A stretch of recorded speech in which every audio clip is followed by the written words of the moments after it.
large up yourself, big up yourself. It's your host, Selah, Shalom, chomping in on the ones and twos. You know how we do. Yes, family. It's the vibes.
Family, yo, Selah Shalom in the building.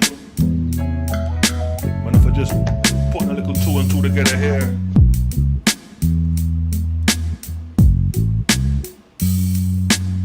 Yes, family, large up yourself, big up yourself, cause you know it's a vibe. And you know how we do when it's a vibe. We just vibe out. It's the vibes, vibes, vibes.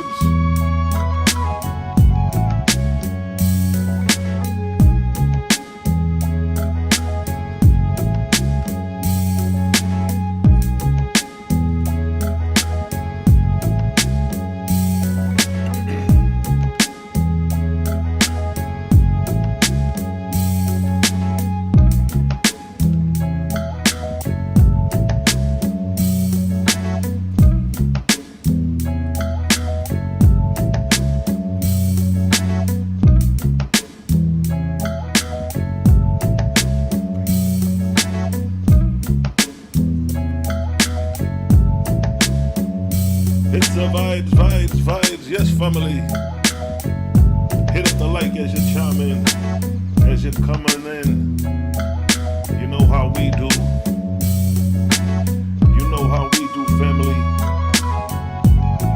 We keep it righteous with the God.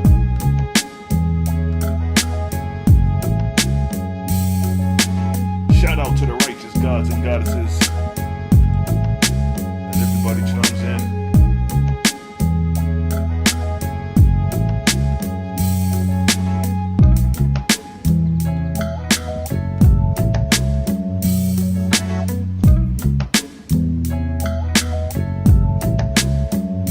It's the vibes, vibes, vibes.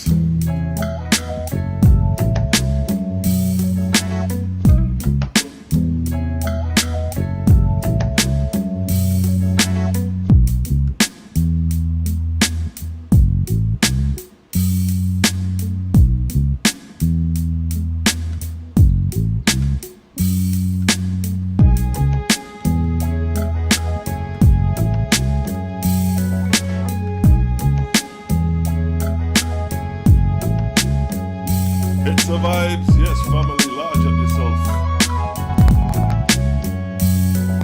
Selah, Shalom TV. According to the text, as it is written.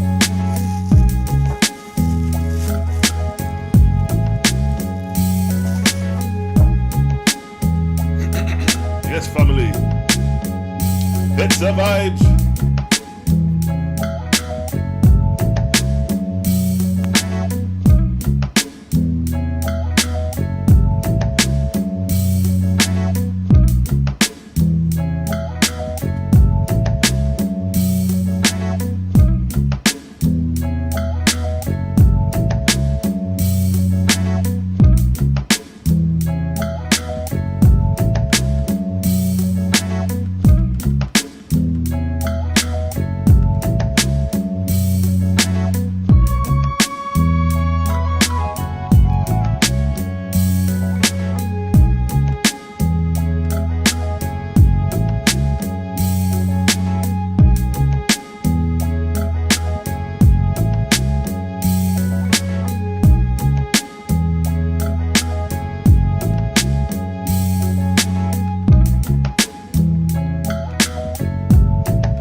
It's the vibes. Yes, family, large up yourself, big up yourself. It's your host, Selah, Shalom, chiming in on the 1 and 2s as we break the news. Coming live from Jehovah's Avenue. Yes, family. Selah, Shalom, just do a little job works, you know. Just a little bit of job works, me idea with it, you know. Just a little bit of job works. Yeah.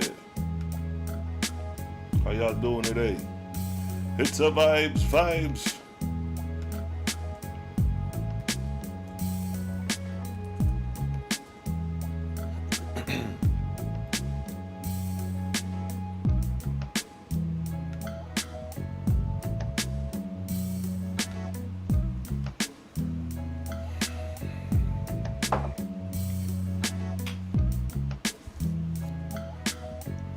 On the lookout, I see you. What's good? I see you.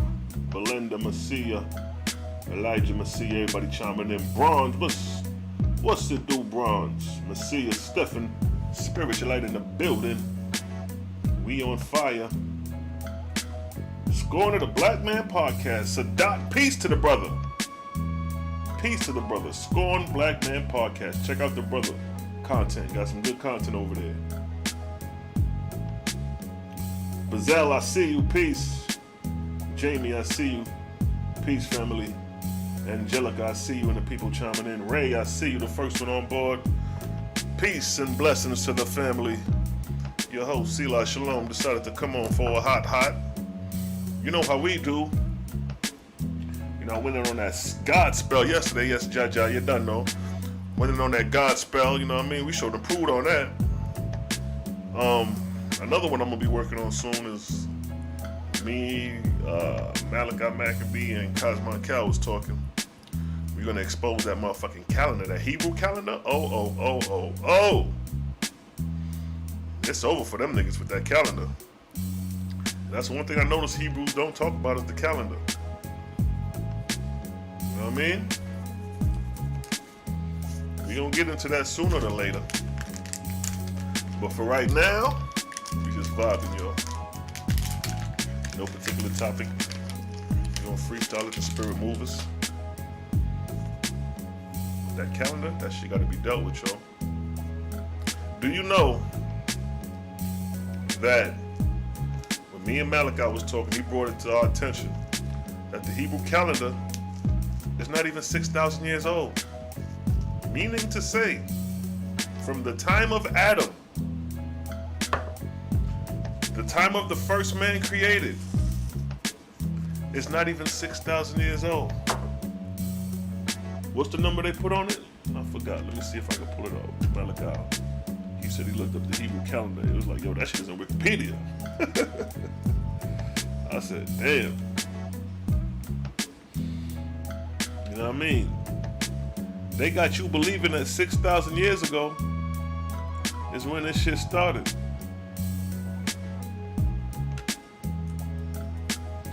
Let's see what it say. Boom, yep. Malachi was right. I just put in Hebrew calendar creation. And look what it said. Let me get it so y'all can see real quick. Quick fast. Quick fast, quick fast, quick fast.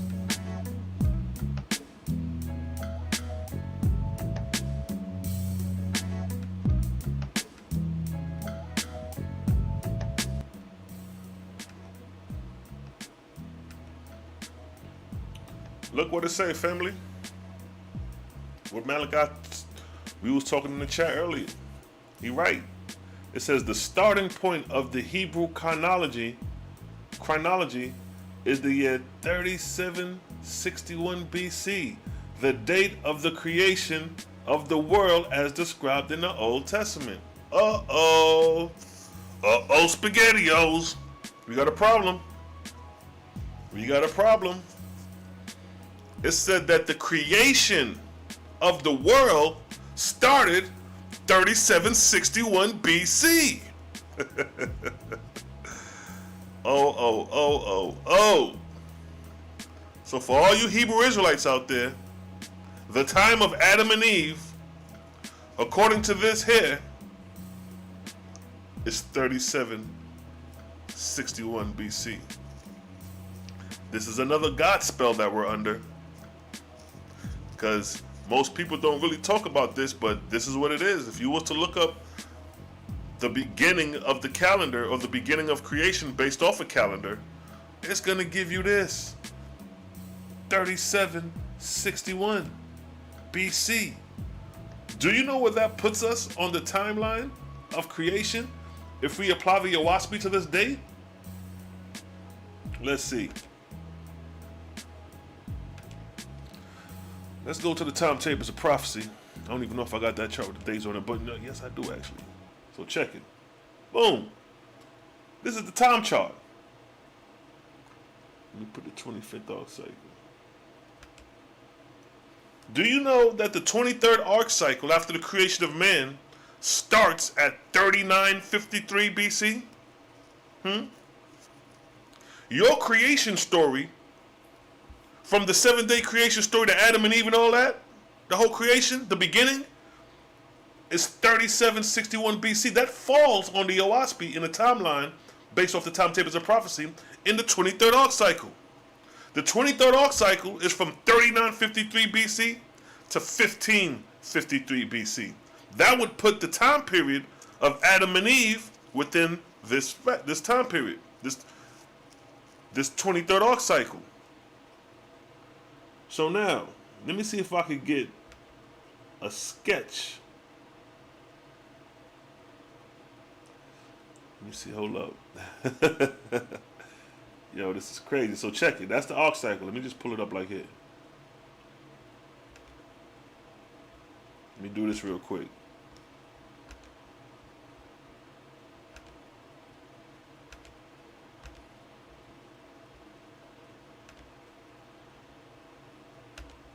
Yes, family, we're going to show that, yo, these niggas is way off with the calendar.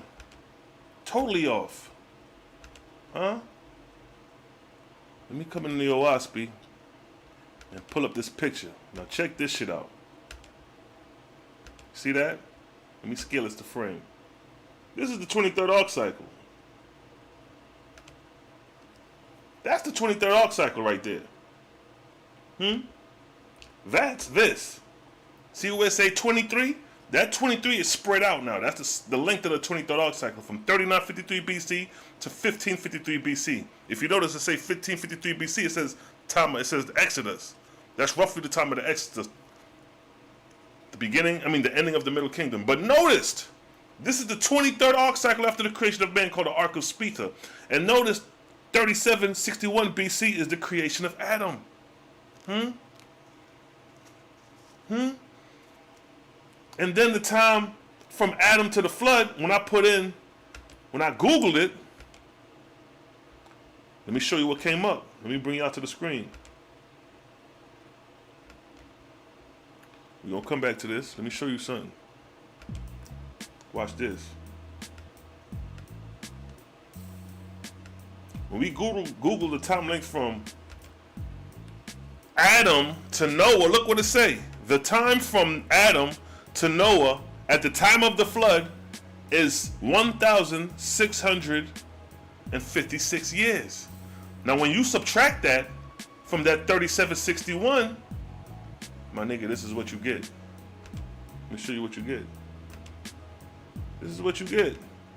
When you subtract that number, it brings you here.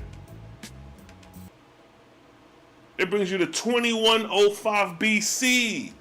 2105 BC would have been the time of Noah. But guess what? Historically speaking, that is the time that Israel, or the Hebrews, the Hekakasu, the foreign rulers, the shepherd kings, that's the time period that they entered Egypt. The so-called time of the flood is really the beginning of the Middle Kingdom of Egypt. The Middle Kingdom of Egypt started 2000 BC and it ended 1546 BC. That's your 400-year period that Israel was in Egypt.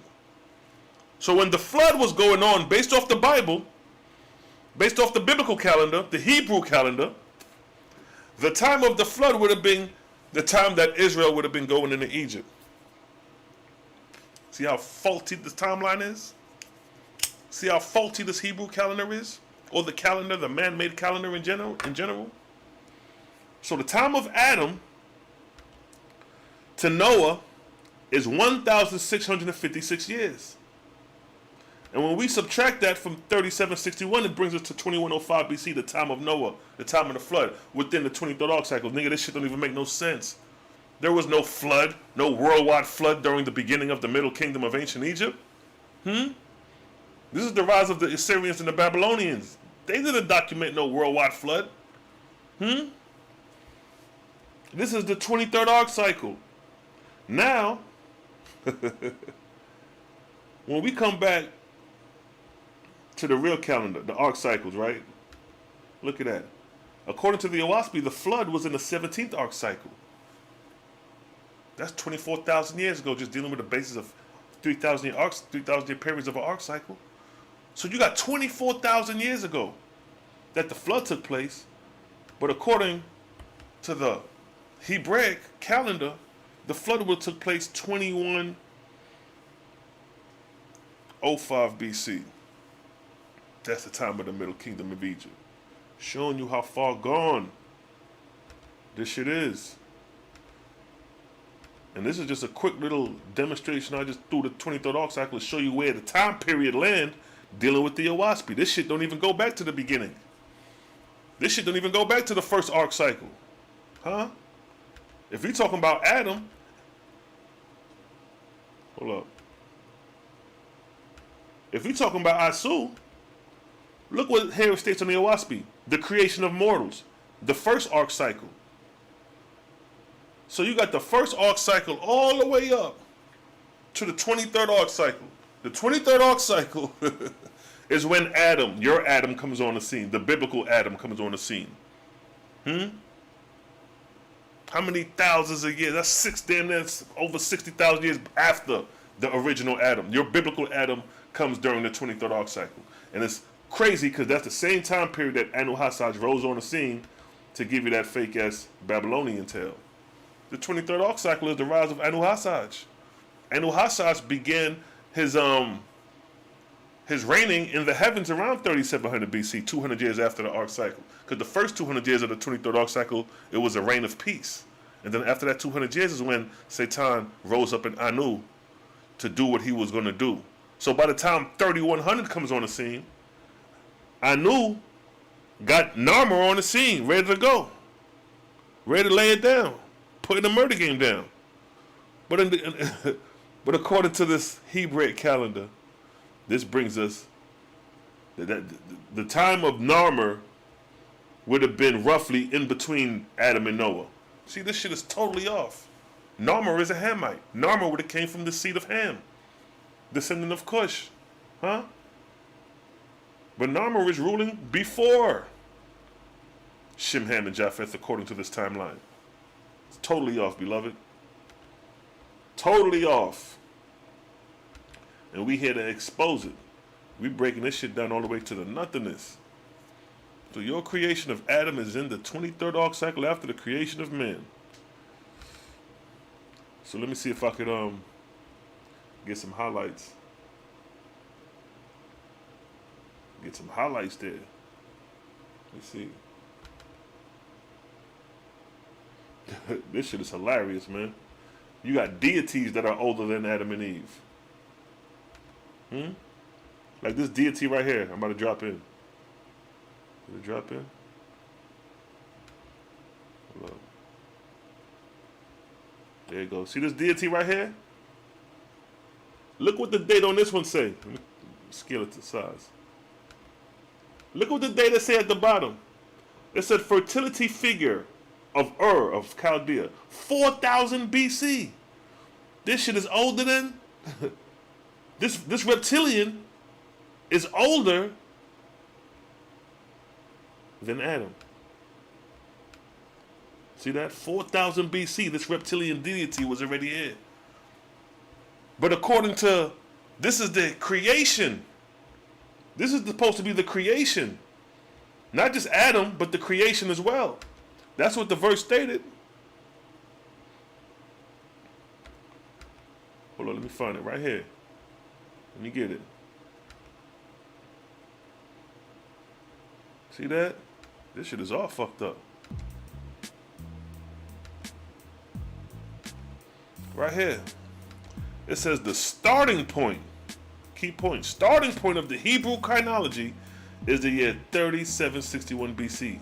The date of the creation of the world as described in the Old Testament. So the world, the 7-day creation was in 3761 BC.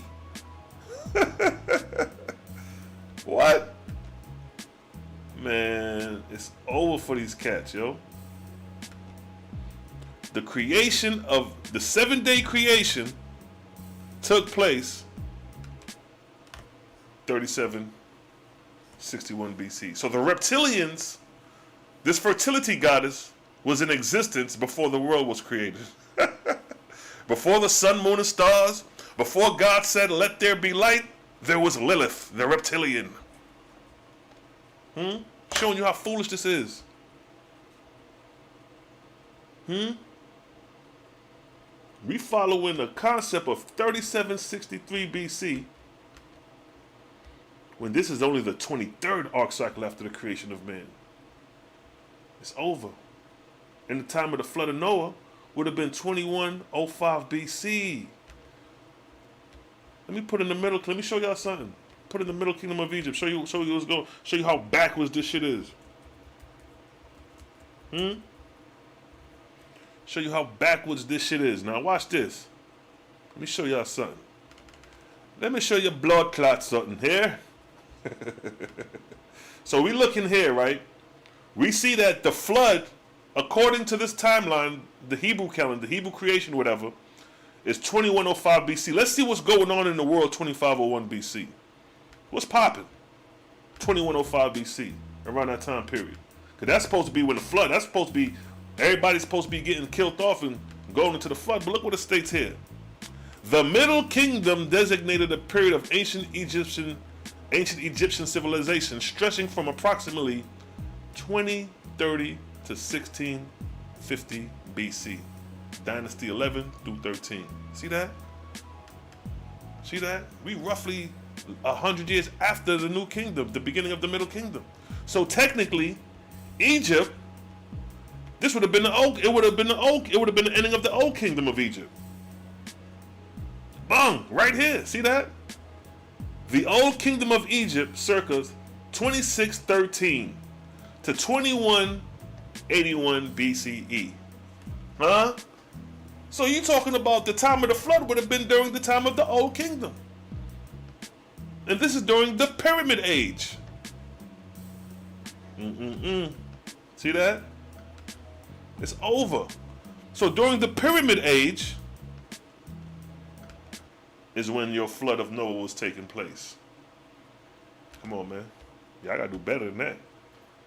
This is more quick shit too. We just built on this today, just in the chat. Nigga, if I put a real presentation down on this, nigga, it is over. It is over. Global purpose, peace. I see you. Cosmon Cal, peace to the God. Yeah, if you put something down on this, it is over. Look at that. 3761 BC is the creation, not of Adam, but the creation of the 7-day creation. And you know what? Ooh wee wee.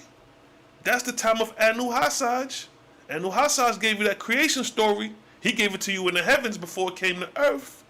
So if 3961 BC, if that's the date they give him, that's when Anu Hassaj was in the heavens, talking about goddamn in the beginning I created the heavens and the earth. Ooh wee wee. So how did they know that? How did they know to place the Hebraic time period to 3761 BC, which falls right in alignment of the reign of Anu Hassaj? Yeah, it's over for these cats, man. It's over. They ain't got no legs to stand on. We got so much on it. Yeah, they better never in their life ever take a debate with all this hanging over their head. The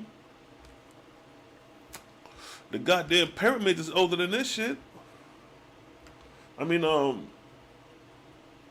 the pyramids is older, goes before the time of Noah. It's the pyramids.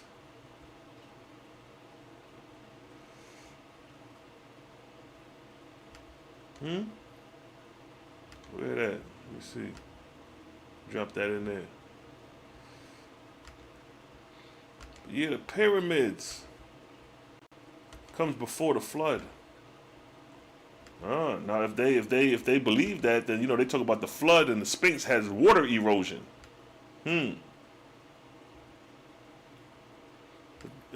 It's just showing you that this shit is so way off. Who could believe this? See the pyramid? Let me bring it down some.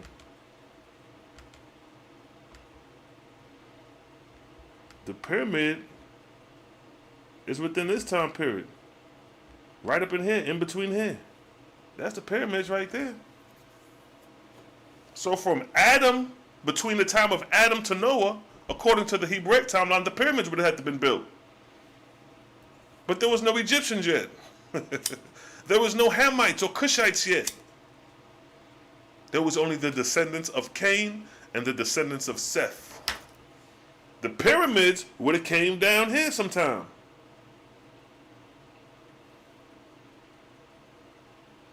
I mean, no, the pyramids would have still been here.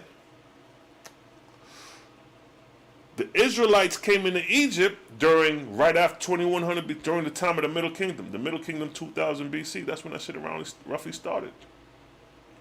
So let me get the Israelites and throw them, jot them in the picture there. Put them into the picture there.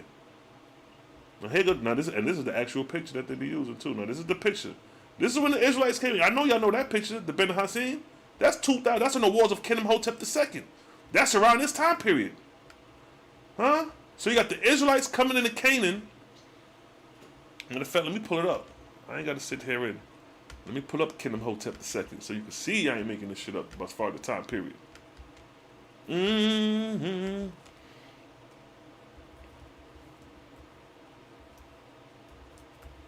Yes, family. Khenimhotep II. There you go, right there. Give me a time period. We know the dynasty, the 12th dynasty. Alright, so we got this tomb. Give me 1 second. So this is during the time of Khenimhotep II. Alright, let me pull up on the screen so we're dealing with, you know what I mean? I'm showing you, according to your biblical calendar, what was going on historically around this time period.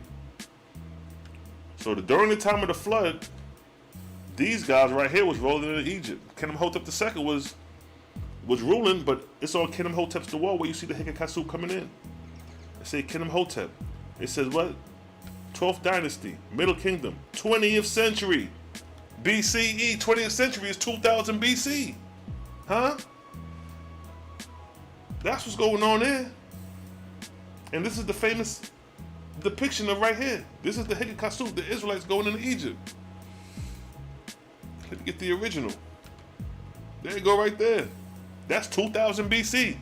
That's when the Asiatics, the Amu, the Hikikasu, the foreign rulers, the shepherd kings, that's when they walked into Egypt. Around this time.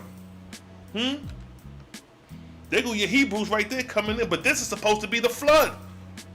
2000 BC, that's 2100. That's supposed to be the flood time. The world's supposed to be goddamn recovering from the flood around this time. And what time period is this? What did it say? Right there. See that? 1900 BC, right there. Circa 1900. Right there. See that? What they say? Hyksos. That's what you call your Hebrews. The Amu. The Amu is the Asiatic. So all these is referring to the same people. Asiatic, Amu, Hyksos, foreign rulers. But look at the time period. 1900 BC. Huh? 1900 BC. What's going on? 1900 BC. Over here. What's going on? Bang. That's where you at, family. See, we under the God spell again. This is another part of the God spell. This goddamn calendar. Got you believing that the creation of the world was 3761 BC. You under the God spell believing that. You under Anu Hassad spell believing that. Then the pyramids is around 2600 BC. So the pyramids, according to this Hebraic calendar, would have had to take place during the time of the descendants of Adam and the descendants of Cain. And then 2000 roll around, you got the Middle Kingdom beginning and the Hekakasu. These people right here rolling in. So they rolling in like right around here. Boom. There they go. They go to Hebrews coming into Egypt. And then they spent 400 years. Woo, this whole period right here. Boom. Then right here when we get here is the Exodus. That's when them niggas left Egypt. Let me duplicate that. See now? I can't duplicate it. So yeah, right here, these are Hebrews. These are the ones who came into Egypt right here during the flood. This is the flood now. And then what happens after the flood? The genealogy. Then came what? What came after the flood? The next highlight story after the flood would have been Abraham. That would have placed him that would have placed Abraham like over here somewhere. See that? And according to the Oahspe, Abraham was over here. Abraham was on the scene before the creation of man. See that? So we just showing you, man, like, this calendar is way the fuck off, yo. It's way off. And we showing you what was going on during these time periods that they say the flood would have been taking place. During the time of the flood, nigga, we would have been seeing goddamn Israelites going into Egypt. So that's over. It's over with for them niggas. They can't come with no goddamn that. They can't come with that. They can't come with that. It's over for them for that. You dig? Peace to the brother Malachi Maccabee in the name of the Creator. Yeah, so we're gonna deal with this topic, bro. I just jumped on it briefly. Cal's my Cal, Malachi, y'all gotta touch on this shit as well, yo, because we ain't letting these niggas goddamn get away with this one. This is another God spell. The spell of God dealing with the creation. I already went yesterday and broke down the 7-day creation, how we under the God spell of that. Now we're under the spell of the time period of when this thing's supposed to have taken place. 3761 BC. Are you fucking kidding me? Let me see if I can bring on one of my other charts. Where I go in on the time period. Matter of fact, I could pull up my own goddamn video. They may flag me for my own shit, though. But yeah, though, man. Come on, man. That calendar is way the fuck off. Way the fuck off. You can't go by that. Whoever go by that shit gonna be lost. They gonna be looking foolish. You ain't never see Tazariak and them niggas in them camps really go in on them calendars like that on the streets. Boy, Sarnetta would have a field day if he knew that shit. If Sarnetta knew that the time of Adam and Eve and the creation was 3761 BC, if Jabari and them Kemetic niggas knew that, they gonna have a field day with you niggas. They gonna have a field day with you niggas, cause they gonna be like, yo, nigga, during the time of 3761 BC is the Nakata period. The ending of the Nakata period. Let me put in the Nakata period so you can see what I'm talking about when I say Nakata period. Sometimes the niggas say Nakata, like, what are you talking about? Let me show you what I'm talking about. Nakata period. 1 and 2. Ancient Egypt. Nakata periods. Now watch this. Now this is the Nakata period of ancient Egypt. And look what the dates say. Let me pull it up real quick.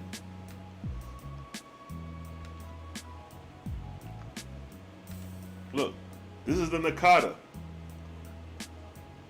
This is Egypt. It's called the Nakata 1 culture. It got 1, 2, and 3. But look at the date. 4000 BC to 3000 BC. So you have people flourishing in ancient Egypt before the world was created. This is the Nakata period of ancient Egypt right here. See that? Where you see the red? That's the Nakata period. And what did it say right here? Look at that. Look. Look at the date. 4000 BC. The Nakata. The predecessor is the Badarian period culture. See that? So if we press the Badarian culture, nigga, we even going back further. Look. The Badarian culture is what? 44. 44 to 4000 BC. This is before pre-dynastic Egypt. Look at that. The Badarian culture provides the earliest direct evidence of agriculture in Upper Egypt during the pre-dynastic era. 5000 BC? Yo, God didn't create the world until 3761 BC. But here we have the Badarian culture, roughly 4400 BC. And look at the time period. It gives you the location right here in Egypt. That's where it was at. The Neolithical period. See that? 5000 BC to 4000. Nigga, yo, God is not even on the map yet. He's not even on the world created, and this is what's going on in Egypt. And what's it say? The period? The Neolithical age. Let's click the Neolithical age. The Neolithical age. The Neolithical period is the final division of the Stone Age. Let's get a 12th. Let's get a time period. Let's get a time period. What does it say right here? Let me come down here because it's right here better. Circa 10,000 BC. Neolithical is characterized by the fixed human settlement and the invention of agriculture from circa 10,000 BC. And look at the date. 10,000 BC to 4,500 BC. Stop playing. Long before your God came on the scene creating, long before your God said, let there be light, this was going on in Egypt. But according to the Bible, there is no world yet. There is no heavens and earth during this time period of 10,000 BC to 4,500 BC. Y'all better get with it. So we got all that going on before the creation of the heavens and the earth. I just showed you the Nakata period goes to 44 to 4000 BC, the Badarian period. And the Badarian period then comes the Nakata period. The Nakata period is from 4000 BC to 3000 BC. So the Nakata period roughly starts right at the tip of the beginning of the 23rd arc cycle. Your Bible is not even created yet. Your creation story is not even manifested yet. Your God is nowhere in sight. This shit don't even make sense for them to even put it in that manner. Let me light my spliff now. Create a gang, I see you. Shalom, I see the fam chiming in. The midget in the building. Yahweh, I see you. Peace to the God. Good night. You already know Malachi Maccabee. You got to touch on this too, King. I'm waiting to see yours. And I just, you know what I mean? Just threw this up real quick, cause you know it had to be touched on, man. That was fire this morning to bring that out. So we just touching on the fact that this Hebrew calendar is way the fuck off. This is the 23rd arc cycle after the creation of man. That's what's going on. But look at this. Hold on, you know what? Let me leave them little youth man there. Let me leave the little youth man there. But check this. Boom. What I just showed you is the 23rd arc cycle after the creation of man. Now, when I take these guys fit down here. Hold up. Let me straighten these. Them little youth man, them. Right there. Pyramid. Same shit. All that is the 23rd arc cycle. What I just showed you as the extended version is this.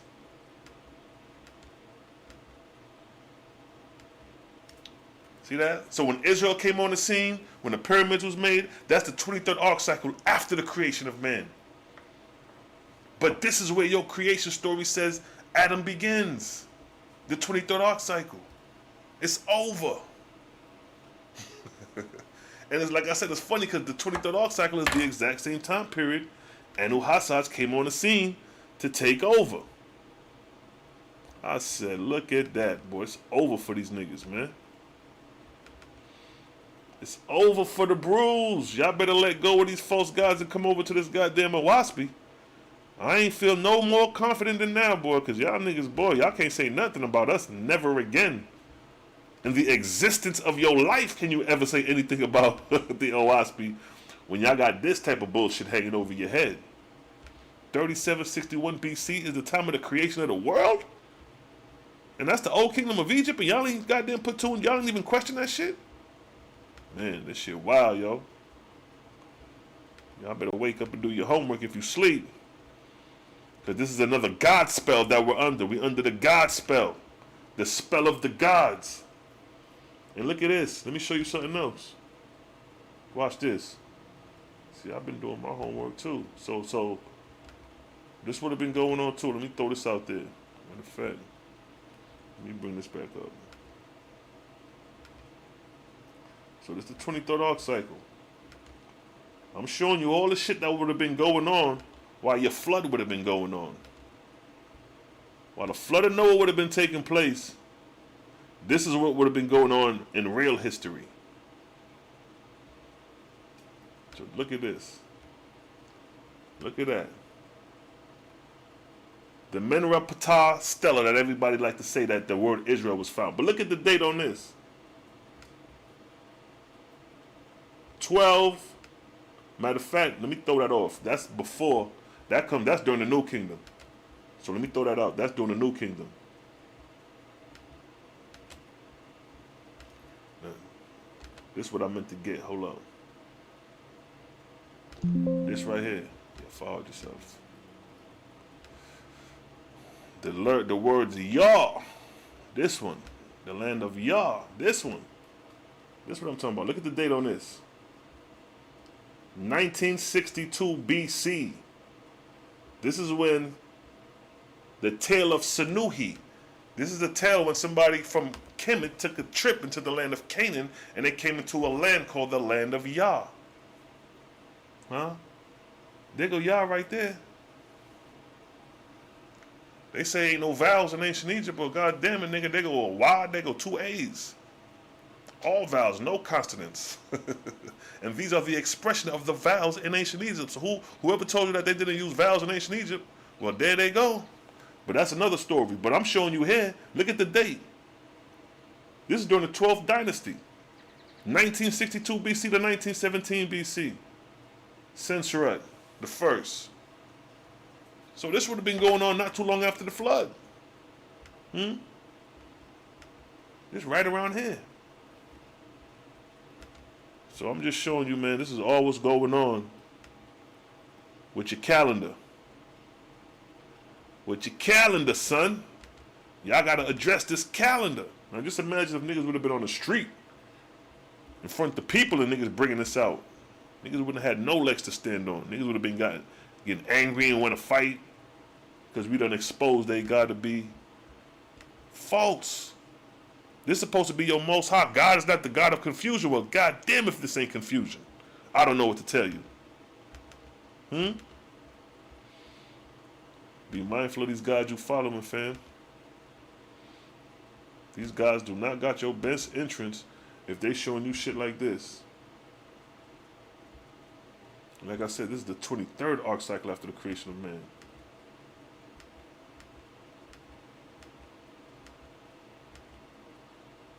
It's over.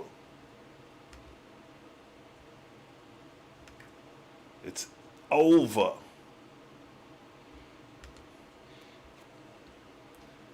God's got y'all wilding right now, son. I was looking for this picture of the arc cycle. I had some other depictions of the 23rd arc cycle. Is it this one? Yeah, man, it's over for you cats, though, man. I'm gonna come back to it. Yeah, man, that's not a good look right there with that Hebrew calendar, with that hanging over your head. Yeah, we was going hard this morning in the chat, no doubt. And take this seriously, because they out here recruiting our people, especially these young women. Like, share, subscribe. No doubt. Let's get them likes up. No doubt, sis. They taking advantage of the people. See, the God spell is reacting on the people now. So the God spell first started with the angels within his kingdom. He had to put them niggas under his spell first. And then once God put these niggas under his spell, he sent the messenger to earth to find somebody to cast that spell on. And once they found the mortal human being capable of being caught up in that spell of God, then the angel will go back to God and say, yo, I got one under the spell. We got this nigga. So God would be like, all right, go ahead and tell this nigga to write the doctrine so we could further put the spell on this nigga. And then he could take this doctrine to the king, and the king could proclaim it upon the nation, and we got the whole nation under the spell. And that's exactly what these guys did, yo. They put niggas under a spell for real. You did? Oh yeah, Stephen, we on the next. We ain't letting up. I'm gonna repeat that shit over and over and over again. These niggas will sit there and sing, repeat the same verses year in, year out. The time from Adam to Noah to the flood is 1,000. That's not even a 3,000 year period. Watch this. Go on the Oahspe and show you that the arc, so the length of an arc cycle, how it's 3,000 years. From that don't even make up an arc cycle.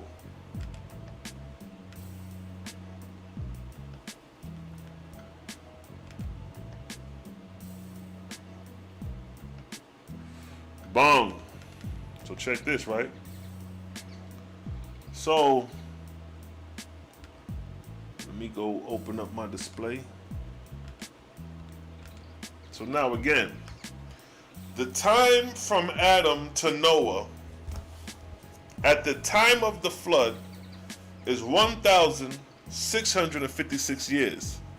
So from Adam to Noah, that's how many years? That doesn't even cover an arc cycle. And then when we read right here in the Oahspe, in the synopsis of 16 cycles, chapter 1, verse 2, second, the sun with his family plieth in a large circuit, which is divided into 1,500 arcs, the distance of which for each arc is about 3,000 years, or one cycle. So, from Adam to Noah is not even an arc cycle of 3,000 years. That's not even an arc cycle. It don't even make up 3,000 years. It makes up a little over a half than an arc cycle. Huh? So if you was to place this using the Oahspe's timeline,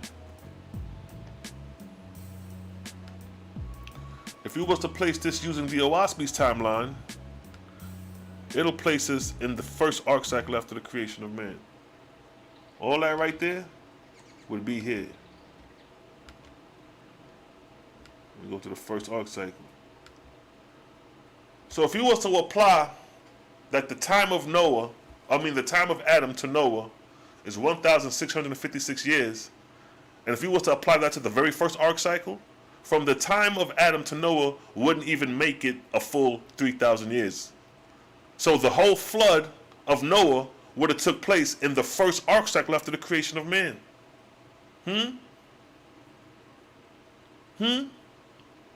While in the Oahspe it's saying, yo, it was 48,000 years from the creation of Adam, or Asur, or primitive man, to the flood. That's 48,000 years. But in the Bible, it tells you that from Asur, or the creation of man, to the flood is 1,656 years. So that means the flood would have been in the first ark cycle after the creation of man if we were to apply that.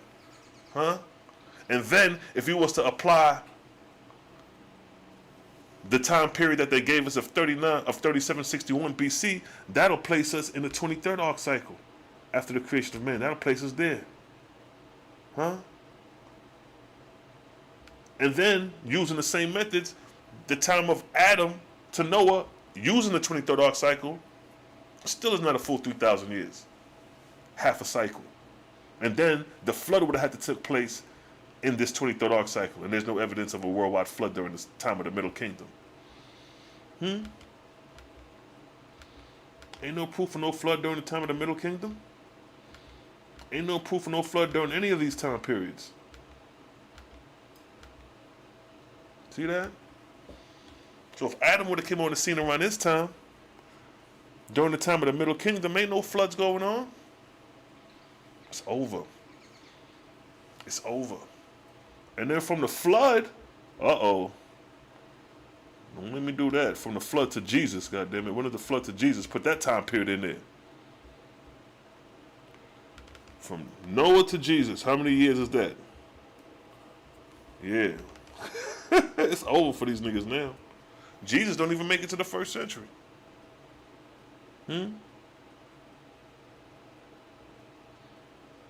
From Noah to Jesus, niggas ain't putting that up.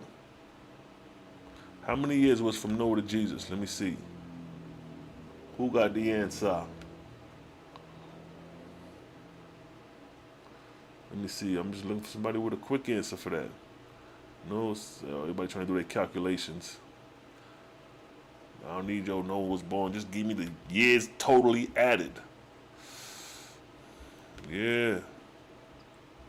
One source I've read indicate 2,000 years from Adam to Noah and 2,000 years from Noah to Jesus. All right, let's give him 2,000 years. Fuck it. Let's give him 2,000 years. Fuck it. Let's just say from Noah to Jesus is 2,000 years. Nigga.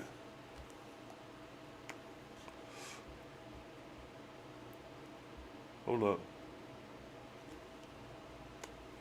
Niggas will still be short. They must still be short. Because what is Noah? Well, you know what? No. We can't even say that because there is no way to count from Noah to Yahshua. They don't give you a real genealogy time period. Because I'm seeing different goddamn... See that? When you under the spell of the false god, you get different dates, different time periods. Because this shit ain't got no real goddamn central core time for you to really calculate. So they don't even know when it is really and truly from Noah to Yahshua. The same way how we use them arc cycles to track time, they don't do that. Now I'm seeing one that say 950 years. What y'all saying?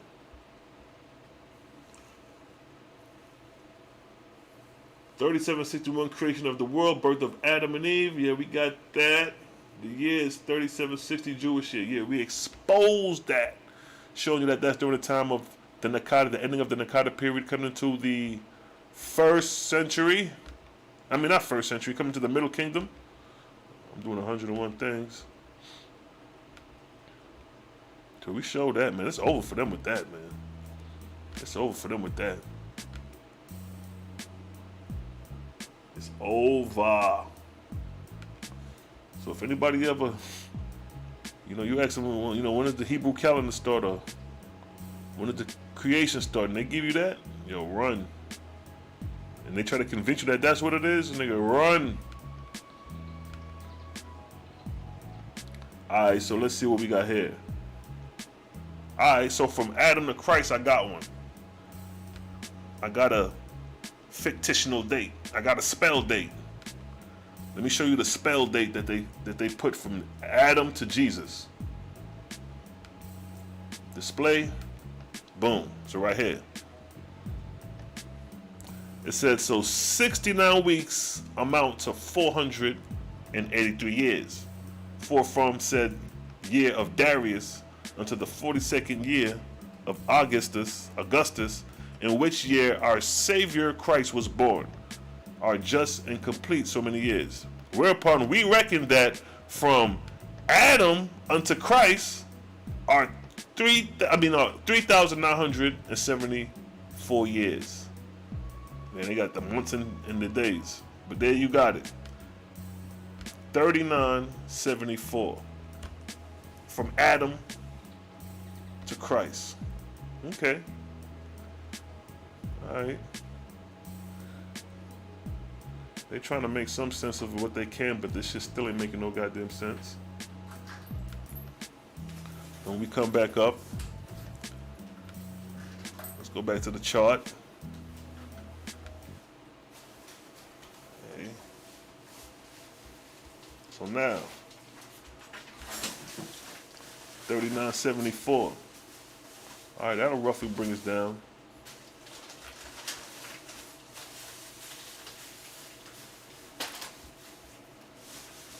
That's interesting.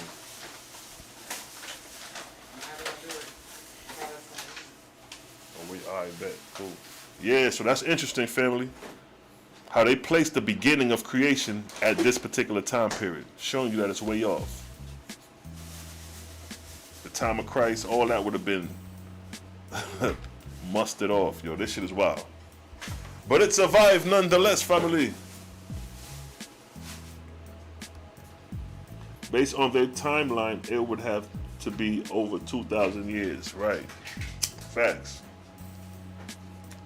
So roughly around the 1st century. Who was the angel that gave the white dude the instructions for Oahspe? And who were they over before they came to him?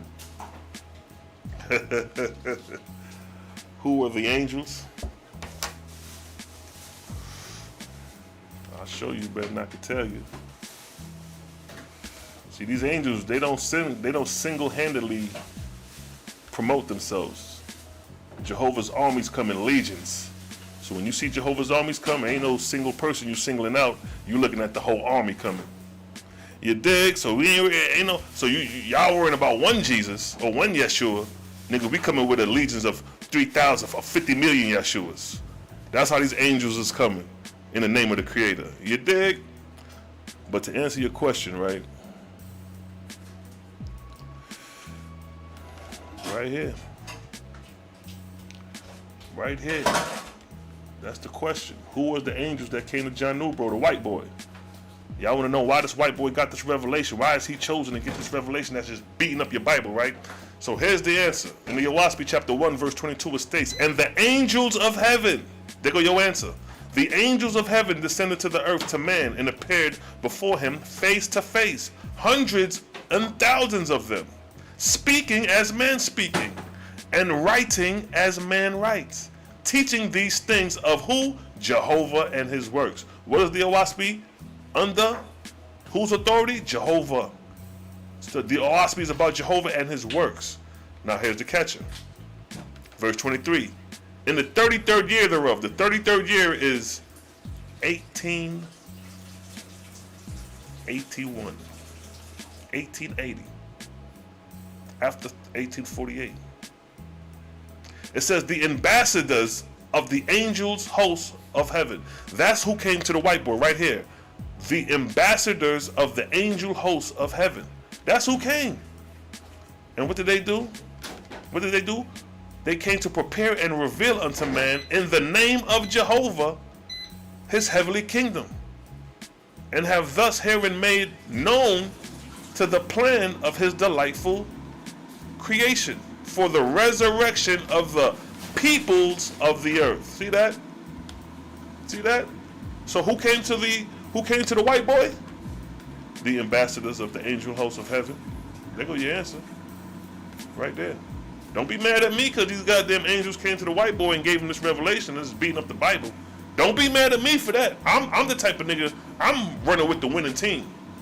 So if I find that I'm on the losing team after a while, nigga, we gonna make the change and go to the winning team. I ain't rocking with the losers. I ain't with the losing shit. I ain't with getting beat up all the goddamn time. I'm with the winning team. So again, coming back to 22, the angels of heaven. That's who brought the revelation, the angels of heaven. Who were the angels of heaven? The ambassador, their hosts, the ambassador angels of heaven. Prepared to reveal unto man, in whose name? Jehovah. Who's Jehovah? Who's Jehovah according to Wikipedia? Wikipedia, who is Jehovah? What did it say? The Hebrew Yahuwah? Huh? So it's just Jehovah, just an English rendition of the Hebrew Yahuwah, but the difference in this Jehovah coming from the Oahspe is that we declaring creator. Y'all ain't declaring creator in the Bible. Y'all declaring deity. Y'all declaring an image and a man that is angry and jealous in the Bible. We declaring creator in the Oahspe. That's the difference. And that's who came to the white boy. The same way that the angel came to Moses, the same way that the angel came to all the prophets and revealed what was needed to be known. Ain't nothing changed. Spiritual communicating don't change. They all is the same. You laughing? Zadok? Shout out to the God, man. I fuck with y'all brothers, man. Yes, family. White do not make him Caucasian. He's simply just renderings of our ancestors and mixed tribal relationship. Yeah, you done no king. See, the beautiful thing about me, I was never the nigga to be caught up on race, caught up on skin complexion, or that's East, so I hate the white man. I was never into that shit. I know what the fuck took place in history, and I know what the fuck the white man is capable of doing. I know that. But I was the type of nigga to walk outside and walk around and see the white man and be like, oh, they were the white man, I can't stand that motherfucker. Nigga, I don't even move like that. You know what I mean? To me, that's kind of childish in one spiritual progression, because you cannot be spiritually progressing and still have that mentality. You'll still be in a carnal mind state. And that's why your Bible even states that flesh and blood shall not inherit the kingdom. So if flesh and blood shall not inherit the kingdom, we got to take the focus off of flesh and blood and look at people according to their behavior, their actions, their intents. That's what's really about. Your person is based off your character, your behavior and actions, more than your skin complexion.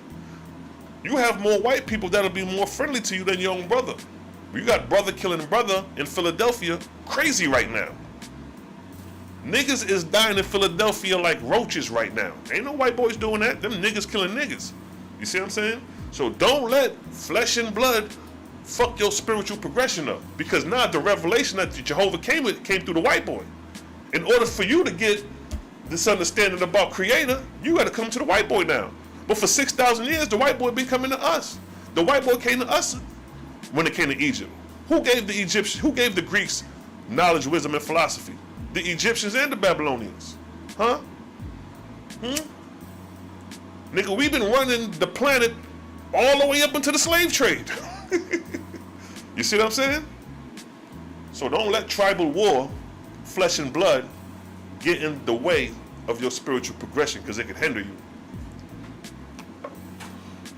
No doubt, King, I agree. We got to focus on our people only and be at peace with the white boys. See, the white boys, let me tell you something. The white man is not worried about niggas. The only time the white man is worried about niggas, when they start fucking with their capital. When you start fucking with the white boy money, and that's with anybody. That's with me and you. You at work, somebody start fucking with your money, you gonna do something about it. Because money could cut off your supply. Nigga, I can't have no electricity and be doing this if I don't got no money. If I don't pay my bills, nigga, I can't eat. So let somebody stop your money flow. And that's when you're going to see they face. So the Europeans ain't studying niggas. The Europeans got the planet on lock. These niggas ain't even got to be in America. These niggas is in Europe. These niggas is in China, Africa, Indonesia, Dominican. These niggas is all over. They not worried about niggas. Especially now when you got niggas killing niggas off like goddamn left and right. You got niggas gang banging, killing each other off through the banging. The white man ain't got to do shit. Even the cops. The European cops is shocked, like, damn, nigga, what the fuck we needed the KKK for? Why the fuck we need white supremacy when these niggas is killing them niggas off? When every time I go on YouTube, my nigga, somebody dying in Philadelphia, somebody getting murdered in the Bronx, in New York, Brooklyn, somebody getting shot out here. This is every single day I go on YouTube. If I was to take a clip for 2 weeks straight of all the killings that took place in 2 weeks straight, nigga, you'll be shocked at how many bodies come up. And this is black on black crime. See that? So the Oahspe is saying, don't go out there and try to be a motherfucking hero. You're gonna get your ass slain. Because we seen that example. We seen people try to come to the community, do good works, that shit fails. The Oahspe is saying, nigga, leave the cities to the cities, take your ass out the cities, come out of her, my people, take your ass on the countryside, on the green pastures, and set up outside. Bring the niggas from the cities and bring them out the environment. That's how you're gonna get change. You ain't gonna make change by trying to change Philadelphia by creating communities or investing in the community. Nigga, the community is done for. The whole New York, that whole community is done for. The only way to escape madness is to leave. Sodom and Gomorrah got destroyed. What did the Bible say with Lot? Yo, if you find me one righteous nigga in the city, I won't destroy it. Lot was like, all right, let me see if I can find me one righteous. If you find me 50, then it came down to 1. So Lot, with his good intent, couldn't save the city. He had to get the fuck up out of there. And then Jaja what? Sent fire and brimstone and destroyed that bitch. So what I'm saying to you is that don't think for a second that Jaja wouldn't send down fire and brimstone to rid of evil. Because right now Philadelphia is going mad with evil. A dude went up to go to a funeral, to pay homage to a funeral for his man, and he got killed. I'm like, God damn, ain't no love in the streets. Exactly, King. We got to start our own communities. That's exactly what we got to do. Exactly what we got to do. The same thing Malachi Ziyok did is exactly what we got to do. Start our own communities without the religion. Without the religion. We don't need to go start no communities and start building big old temples of Jehovah and the big leaf in the circle. We don't need to show none of that. All we got to do is do the works. Till the soil. Once you become an asset to a community, they can't fuck with you. Because you bringing in money to the goddamn state or the county. See that? Cosmon is a balance. It's the balance between spiritual and physical. You can't be too left and you can't be too right. I believe that the sense of humor of the Creator flipping through scriptures righteously have niggas be more humble. No doubt, no doubt. No diggy down. But like again, I'm showing you, we showing and proving that the God spell is the goddamn calendar too. Taz, what's good? I see you, King. Shalom, Maki. The God spell is the calendar too.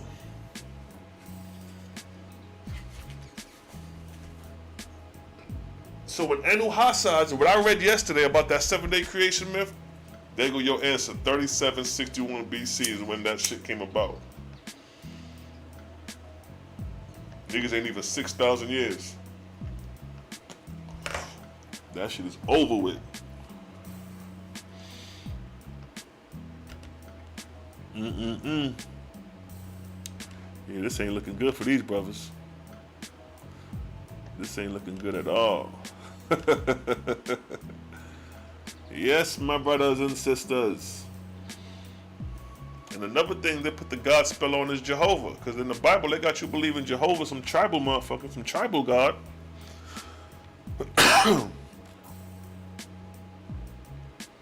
And it's supposed to be the proper name of God. Let's look at the Wikipedia explanation of Jehovah. Show you how off these niggas is too.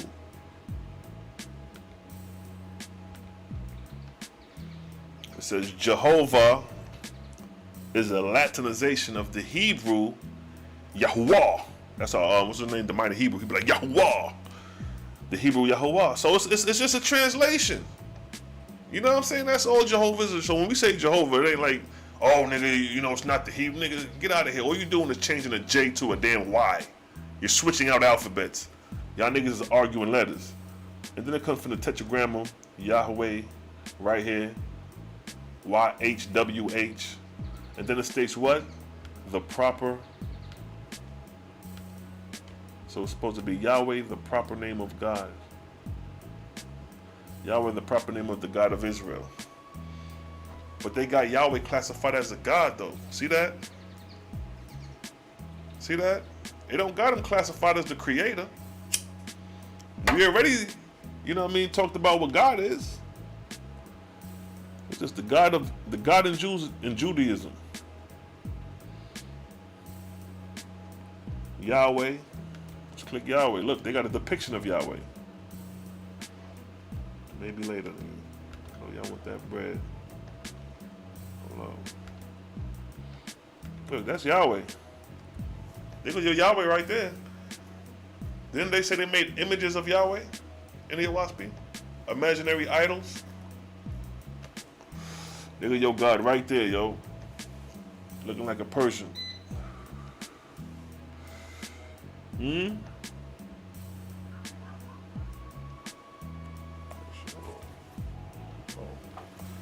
Yes, family. There go your Yahweh right there, no brother. Look what it say. A 4th century BC silver coin from the Persian province of Yehud, Medina, possibly representing Yahweh enthroned on a winged wheel. See that? 4th century BC. Guess what? Guess who was deterring the time? Guess who was running things 4th century BC? Luamung. Luamung gave y'all nigga. That's Luamung right there. That's Luamung. Luamung was over 4th century BC is during the time of Ezra. Huh? Who was over Ezra? Goddamn Luamung. Who inspired Israel to make a graven image when they was told not to? See that? It's over, man. It's over. It says, towards the end of the Babylonian captivity, the very existence of foreign gods was denied, and Yahweh was proclaimed as the creator of the cosmos. Huh? So if Yahweh proclaimed to be the creator of the cosmos, well, guess what? That's when he created the cosmos, right there. 3761 BC is when Yahweh created the cosmos. Right there.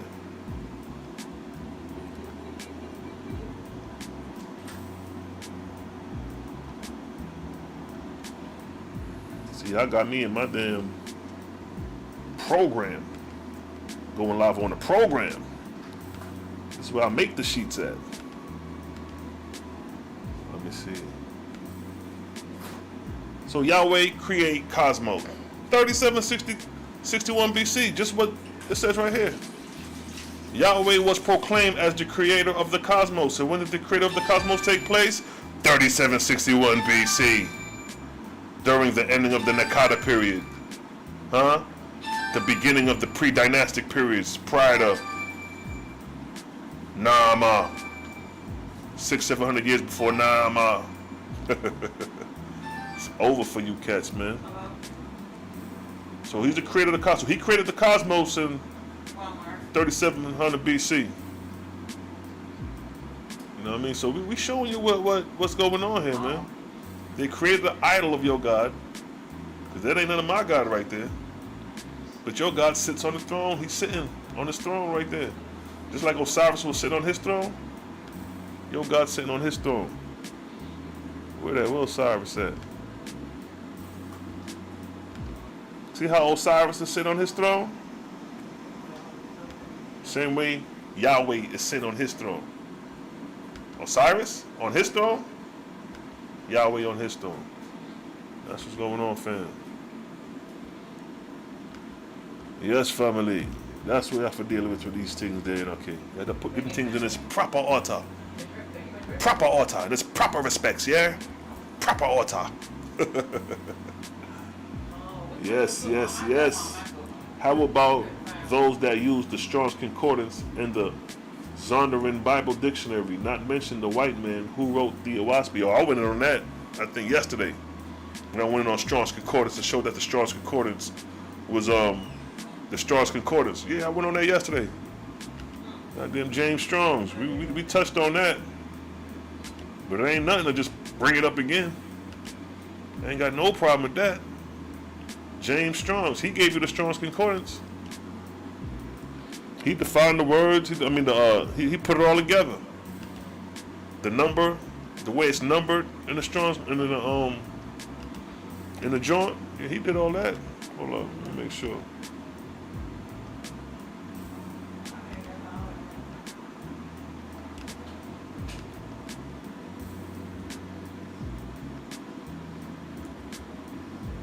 Yeah, Strong's Concordance 430 God. See that? Let me show you for a second. Let me show you all going real quick, data. Let me tell you something, data of Jehovah. So alright, let's come back here again. Ain't nothing wrong with repeating shit. So sis, this is James Strong right here. This is James Strong. This is the dude who created the Strong's Concordance right here. All that Hebrew shit them niggas be talking about, he's behind this. James Strong. And let's go here. Let's see what he's widely known for. Right here, Strong's Concordance.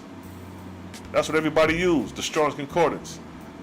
It states his best known work is the Bible Concordance named after him, Strong's Exhaustive Concordance. And look what it states, first published in 1890. So all that shit about they goddamn going to the Strong's, first published in 1890 after the Oahspe was written. The Oahspe got more validity than the Strong's Concordance if they want to play those games. So it was first published in the 1890s. So all those definitions and word games and this right here, see that? Elohim and the number, why does it say 430? Who put that 430 there? James Strong did. He put that there, right here. It says, for the concordance, Strong, James Strong, numbered every Hebrew or Greek root word. There you got it. For the concordance, James Strong numbered every Hebrew or Greek word. Key word here is every. No stones unturned. So he did Elohim. He did that. He put that 430 there. He gave you the definition of Elohim. James Strong's 1890 is when this happened. That 430 came on the scene in 1890. Elohim, God. He told you that. He gave you that. This is his shit. Huh? Elohim, gods, more than one. Again, gods. So we're dealing with a multiplicity of deities, not just one. And then we're dealing with angels. Sons of gods equal angels. He gave you that. And then he gave you verses in reverence to show you that gods is angels. Or the sons of gods is angels. James Strong gave you that. For the concordance, James Strong numbered every Hebrew or Greek word which was found for ease of reference. He did that. He did that. So how many? So this numerical system is widely used in the English-speaking world, and also widely available on the web. So those right here, those 8,674 Hebrew root words, he gave you that. He gave you that. And Elohim is just 430 out of 8,000 Hebrew words, translated and defined by him. See that? Englishman's Concordance. Englishman's Concordance. It don't say Hebrew Men's Concordance. It don't say Israelite Men's Concordance. It say goddamn Englishman's Concordance. So all that Hebrew shit you niggas be talking, you coming from an Englishman's perspective. James Strong, yo daddy. Like y'all like to clown us about the Oahspe. This is your daddy right here. Damn, they look like goddamn John Newbro. Huh? They come from the same time period. James Strong. Look at that. Oahspe was written in 1881. He died not too damn near 10 years, not too long after. Over a decade after. So he right there with John Newbro. See that? But he created this shit. And y'all following it. The same way we following the Oahspe, y'all trying to clown us? Well, nigga, we clowning you niggas for following the goddamn James Strong, because you niggas wouldn't know nothing about no Elohim and the difference between the plurality and the singularity and the verb action and all that if it wasn't for goddamn James Strong who gave you that shit. That's the pappy. I'm the pappy. You goddamn right. Who's the father of James Strong? Huh? You Hebrew Israelites, James Strong is yo pappy. You define them goddamn strong concordance. James Strong is just screaming out from the grave, I'm the pappy.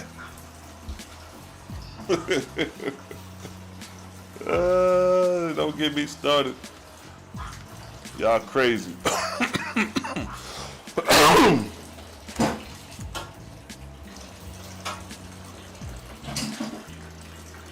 Don't get me crazy.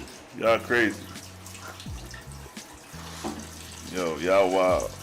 I'm the pappy. Yeah, yo. We got jokes. My baby boy. I hear that. Fine, I'm the father of that baby boy. Yeah, man, ain't playing. I was gonna pull up that clip from Life, but I ain't about to have these niggas flag me. Fuck that shit. But y'all get the gist. Y'all get the gist.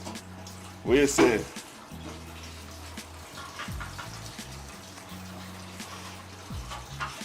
peace to the family. I see y'all clowning.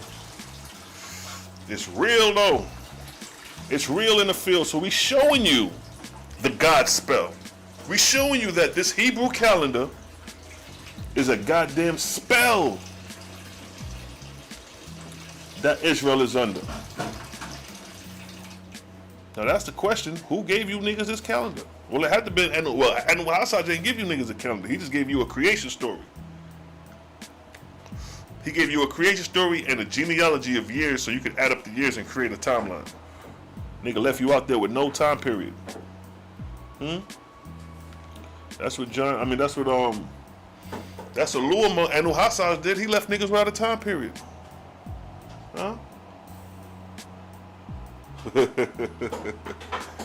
It's over. These niggas ain't got no legs to stand on. Elohim, yeah, man, it's over for that. And we staying on the necks of these gods. We crushing the necks till that shit turns into part of the pavement. You ever smash the worm to the point it's part of the pavement? That's how we on the necks of these false gods. Zechariah, Yahu, Yashara, Allah, peace to the God. Peace to the God. Yo, I took wifey up there to get one of them smoothies. You had took me to that spot over there off of Wesley Chapel. I took wifey there. She love that shit, boy. Appreciate that. You know what I mean? Yo, they got a spot over there make the smoothies for like $10. Yo, that shit is delicious. What you making, babe? Oh, hell no. Alright. It's a vibes. We start cooking it now, just wait a minute. It don't matter, straight. I ain't hungry, man. I still burn them spliff and them things there, you know? But I still have a big spliff upon deck. Let's raise the rhythm, family. Let's raise the rhythm. It's a vibes. Oh yeah, I forgot. Watch this. Let me see if I can do this real quick for the fam. I got some jokes for y'all. Well, not necessarily a joke thing, this, but a vibes. It's a vibes. Yes, family, large up yourself, big up yourself. Come on to the dance floor and two-step with me. This is the time, this is the recreational phase when the atmospherians and the etherians mingle and converse about Jehovah's creation. It's a vibes.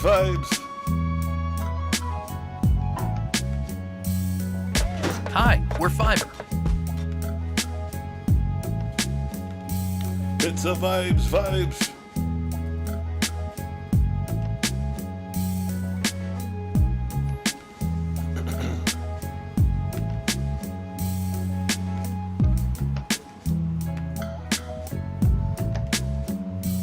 It's a vibes. Yes, family. Who on the dance floor? Oh, everybody on the dance floor. Takifa Sheep, bro, I see you two-stepping with a dancing partner. Set apart, I see you dancing alone in the red dress. Elijah, I see you with the John Travolta. Sea blue, sky blue. Yes, family. Large up yourself, big up yourself. You dig? It's a vibes.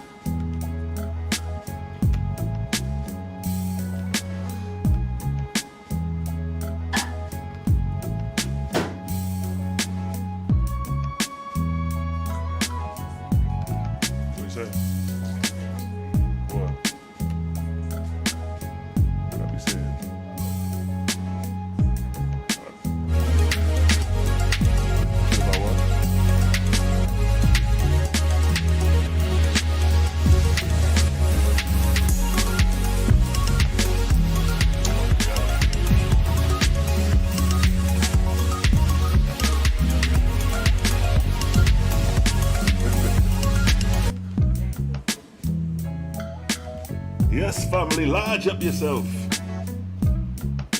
Big up on yourself. Cause it's a vibes. Yes, family, we vibing out. We ain't gone yet, we just vibing out. We still here. It's a vibes.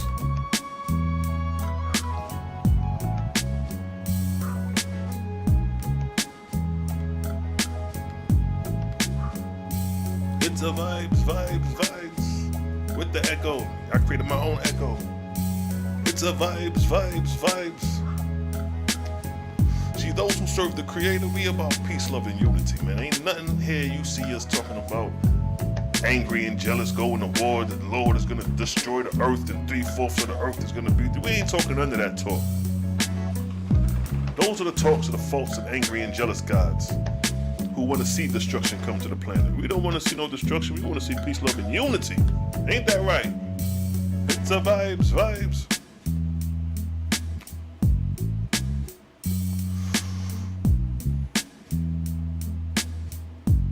We got the fam, everybody vibing out with me. We vibing out.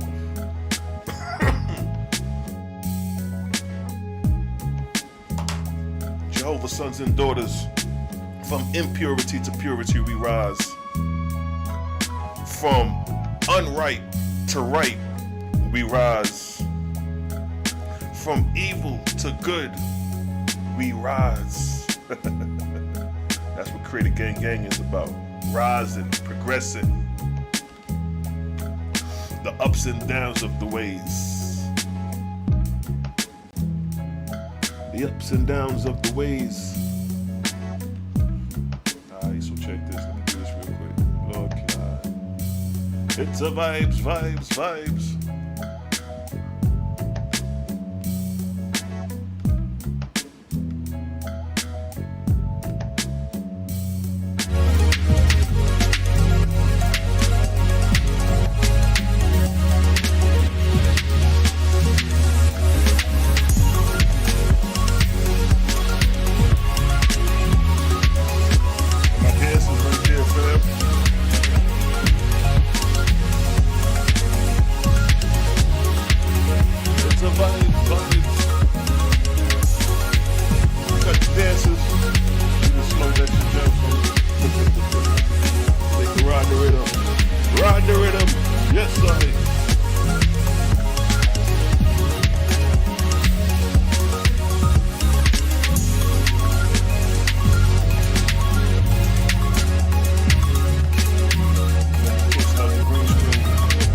The skeleton dances, you know how we do. It's a vibes.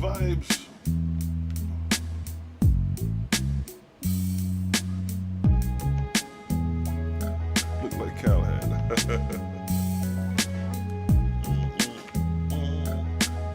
Yes, family, we just vibing out, enjoying the vibes. You know what I mean? Enjoying the wisdom of Jehovah, Creator.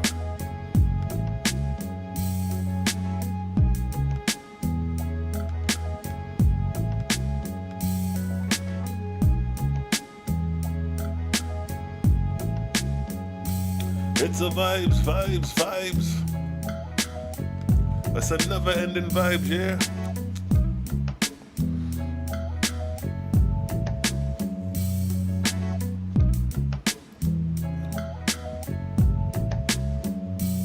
It's a vibes.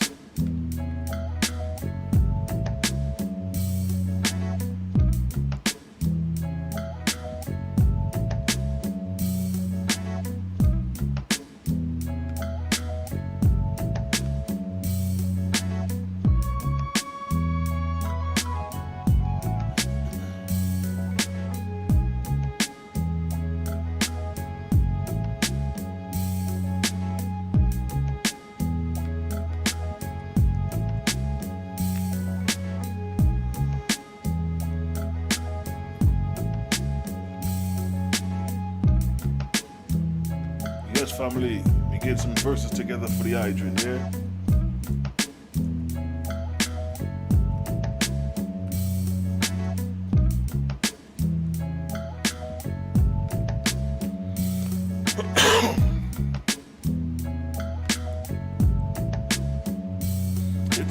vibes. Yes, family. You know how we do.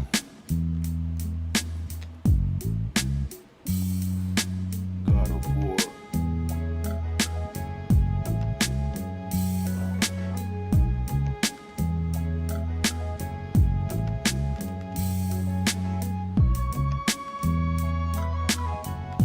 Yes, family.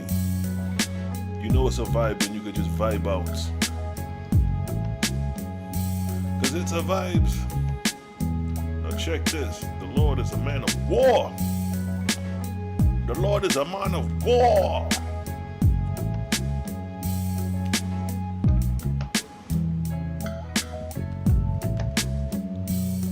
Alright, so check this, family.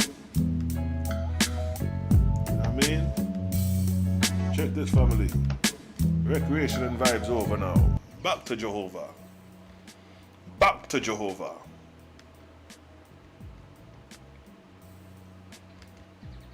Everybody on the dance floor, come back to them seat now. Back to Jehovah. Now, when you look in the Bible, in Exodus chapter 15, verse 3, the Lord is a man of war. The Lord is his name. Now the Lord is subscribed to be Yahweh. So now we under the God spell again. Because it's saying that Yahweh is a man of war. Yahweh is his name. That's what it's saying. But then,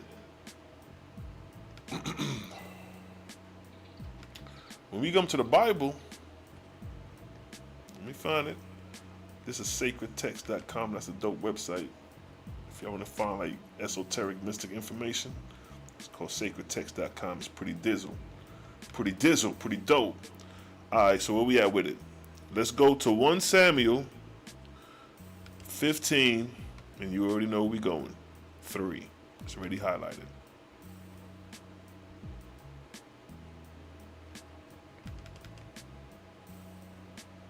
Let me go up.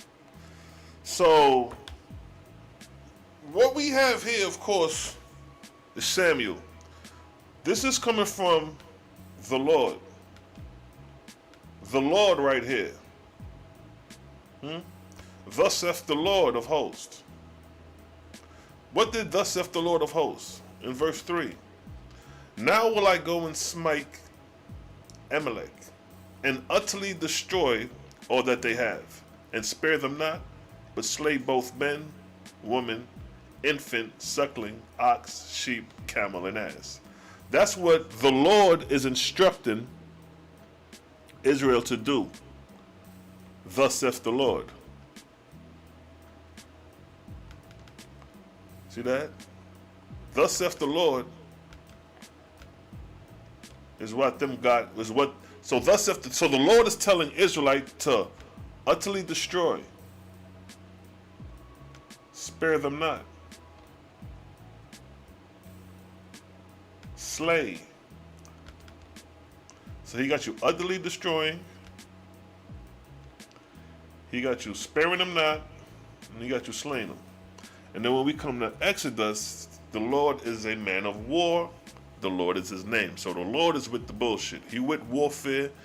Not only is he with warfare, he's about inspiring you to go to warfare to kill off man, woman, children, and infants.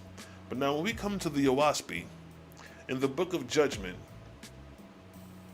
you know what, I was going to start at chapter 12. But since I read that, let me go right here. Now I declare unto thee, there are angels lower than the first resurrection, being incapacitated from various causes, from knowing who they are, whence they came, and whither they are going. Yea, many of them not know words of speech, nor signs, nor token, but are as destitute of knowledge as young babies. Many of them died in infancy. Many of them died in infancy. Many of them died in infancy. Now go and smite Amalek and utterly destroy all that they have. Spare them not, but slay them both. Let me get that part right there specifically. But slay them both, man, woman, and infant. Infant. Many of them died in infancy, but slay them both, man, woman, and infant. Many of them died in infancy. And what was their conditions of them being dead in infancy? Being slaughtered, being incapacitated from various causes, from knowing who they are, whence they came,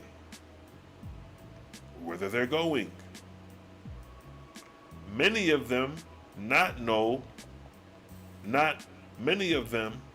not words of speech.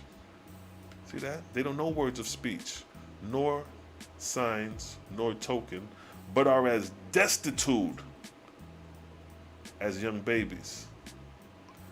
Many of them died in infancy. So what created these conditions of these infants being destitute, incapacitated with knowledge, not knowing speech, not knowing where they're going and coming from? Because they were both slain, both men, woman, and infant. So the infant slain ended up in these spiritual conditions that your God created for these infants.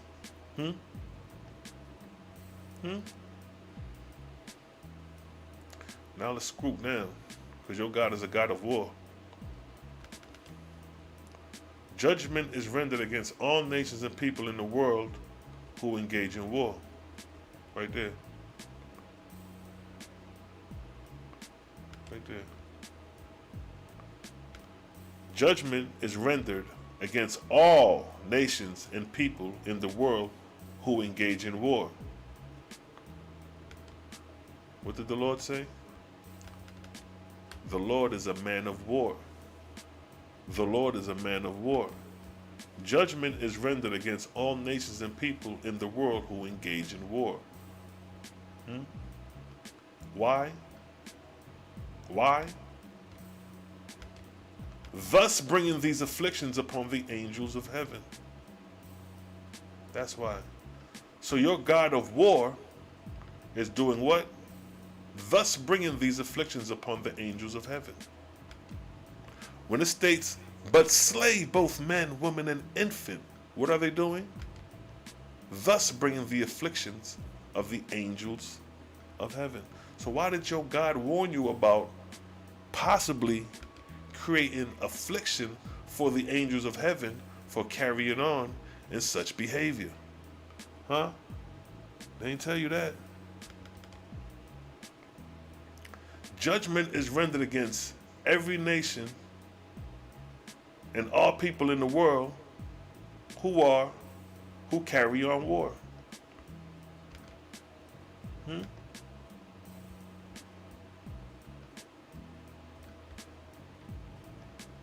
Right here. Judgment is rendered against every nation and all people who carry on war or are accessory to war. Huh? Huh? What did your Lord say? The Lord is a man of war. What did Jaja say? Judgment is rendered against every nation and all people in the world who carry on war or who are accessory to war. What did your false God do? But slay both men and women and infants. He's accessory to war. He's inspiring Israel to war, participating in war, carrying on in warfare is the God of Israel. Who is this? Yahweh is a man of war. Yahweh is his name. The Lord translated as Yahweh. So this Yahweh of the Bible got you under the God spell that warfare is okay, while the Creator in the Oahspe, the real Yahweh, is telling you that judgment is rendered against every nation and all people in the world who carry on war or who are accessory to war. See that? That includes your God and the followers of that God. Why? Why judgment is rendered? Whereby any man created alive by Jehovah is slain in defense of any king. See that? Or other ruler. See that? Where Jehovah, whereby any man created alive is slain.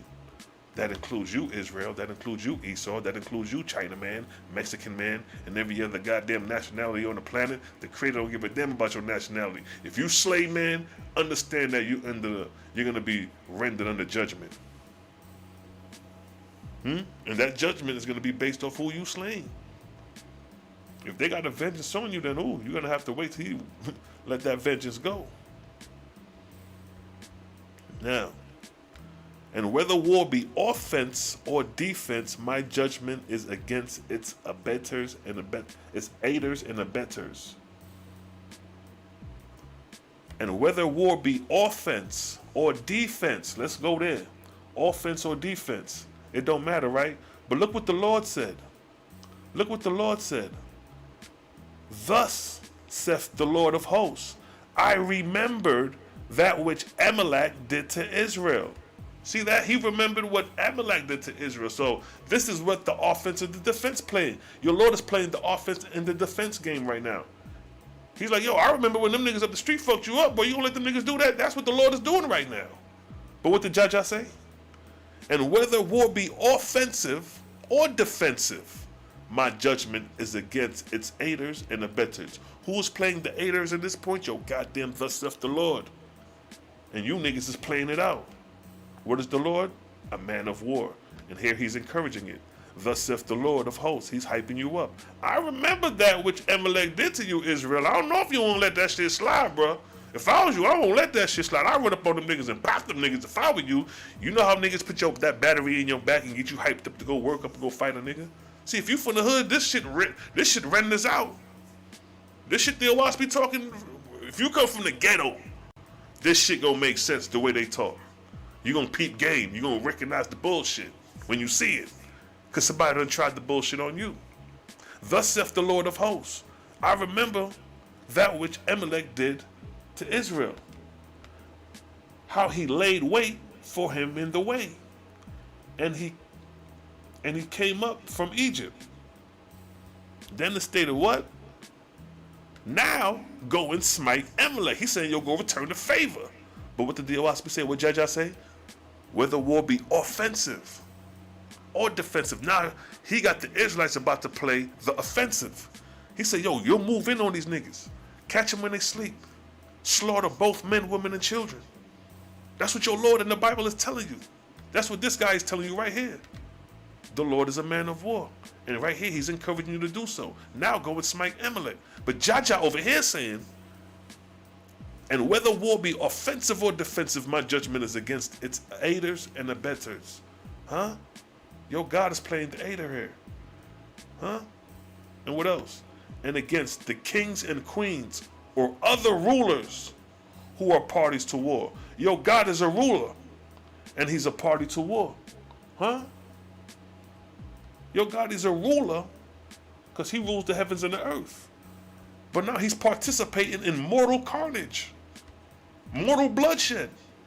A pure and holy God has descended down from his holy seat in heaven, come down to the earth, to the land of Canaan, to watch niggas spill blood. But Jaja saying what?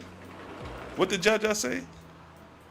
And whether war be offensive or defensive, my judgment is rendered against its aiders and abettors, and against the kings and queens, or other rulers who are parties to war, willingly, knowingly, or otherwise. Your God was willingly a participant in the war, knowingly a participant in the war. So God is willingly telling you to go smite Amalek. Knowingly, you are going to destroy, spare not, and slay both men, women, and children. So your Lord got you utterly destroying,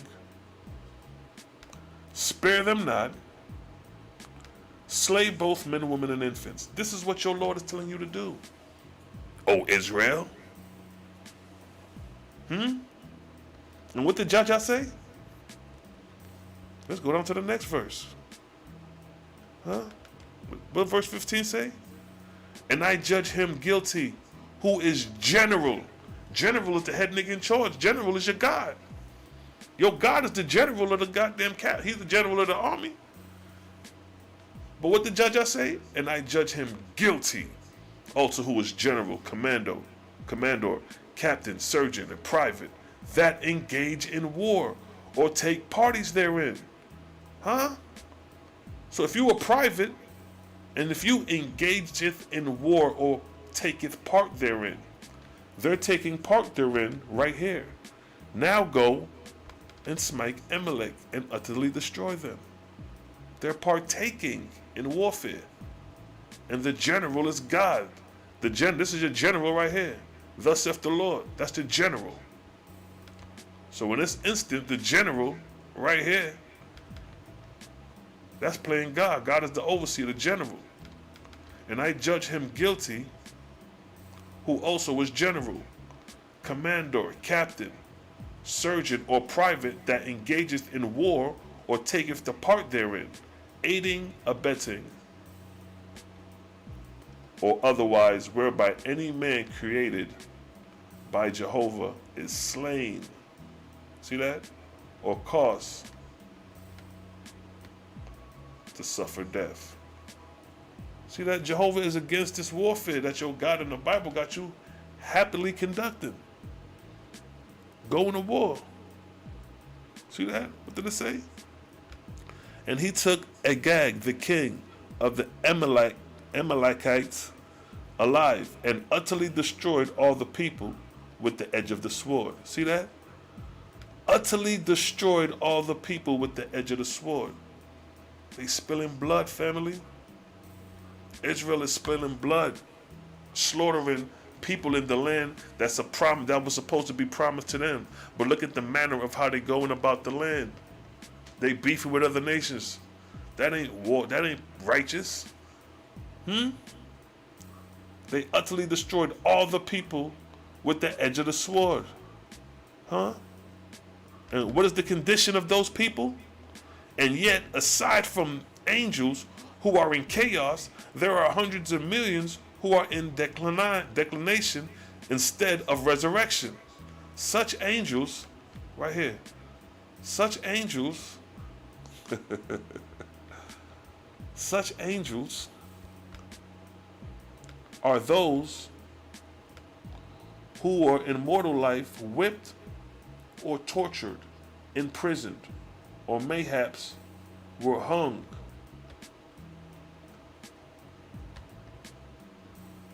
Otherwise put to death. See that? So what did you do? Let's read that again. And yet, aside from angels who are in chaos, so these angels, these people that were utterly destroyed, it says utterly destroyed all people with the edge of the sword. Now those people who got killed by the edge of the sword, they would have been what? Born in chaos. So it said aside from these angels who are in chaos, there are hundreds and millions who are on a decline instead of resurrection. Such angels are those who in mortal life were whipped, tortured, imprisoned, or mayhaps were hung or put to death. Put to death. What? Utterly destroyed all the people with the edge of the sword. That's what Israel doing to Amalek. And that's your following this God of war. But doing that, look what you're producing. Now, these angels take delight in evil instead of good. So now they in spirit. You killed them in the flesh. But now what? They're delighting in evil in spirit now. Your God didn't tell you that. Sometimes they go about singly, and sometimes they go in gangs of hundreds and even thousands. These are spirits that like to delight in evil. See that? It said in the old times, the false gods used such angels to fulfill curses on mortals. So these same people you killing right here by the sword, the same people you killing by the sword can be used to fulfill curses on mortals. They ain't tell you that. They ain't tell you that. These dudes over here who you utterly destroyed all the people with the edge of the sword, that they could come back and fulfill curses on your ass. See, if you would have known that, you would have left them niggas alone. Because now they in spirit fucking with you in corporality. It was better for you to fuck with them in the flesh. Now they in spirit fucking with you. That's even worse. And they fulfill curse on mortals. And what? And to carry poison in the air and inoculate mortals with foul diseases. That's how so all the people you killing, that's how they coming back in spirit to get your ass. It stated what? In the olden times, the false gods, who was this false god? Right here, your God is the false god right here. Thus saith the Lord is right here. That's your false god, thus saith the Lord of hosts. In the olden times, the false gods, thus saith the Lord of hosts, these cats who was committing utterly destruction, utterly destroy all that they have, spare them not, but slay the men, women, and infant. And then down here, utterly destroy all the people with the edge of the sword. So these cats, right here, in the olden times, the false gods used such angels to fulfill curses on mortals and to carry poison in the air and annihilate mortals with foul diseases. See that? That's what's going on.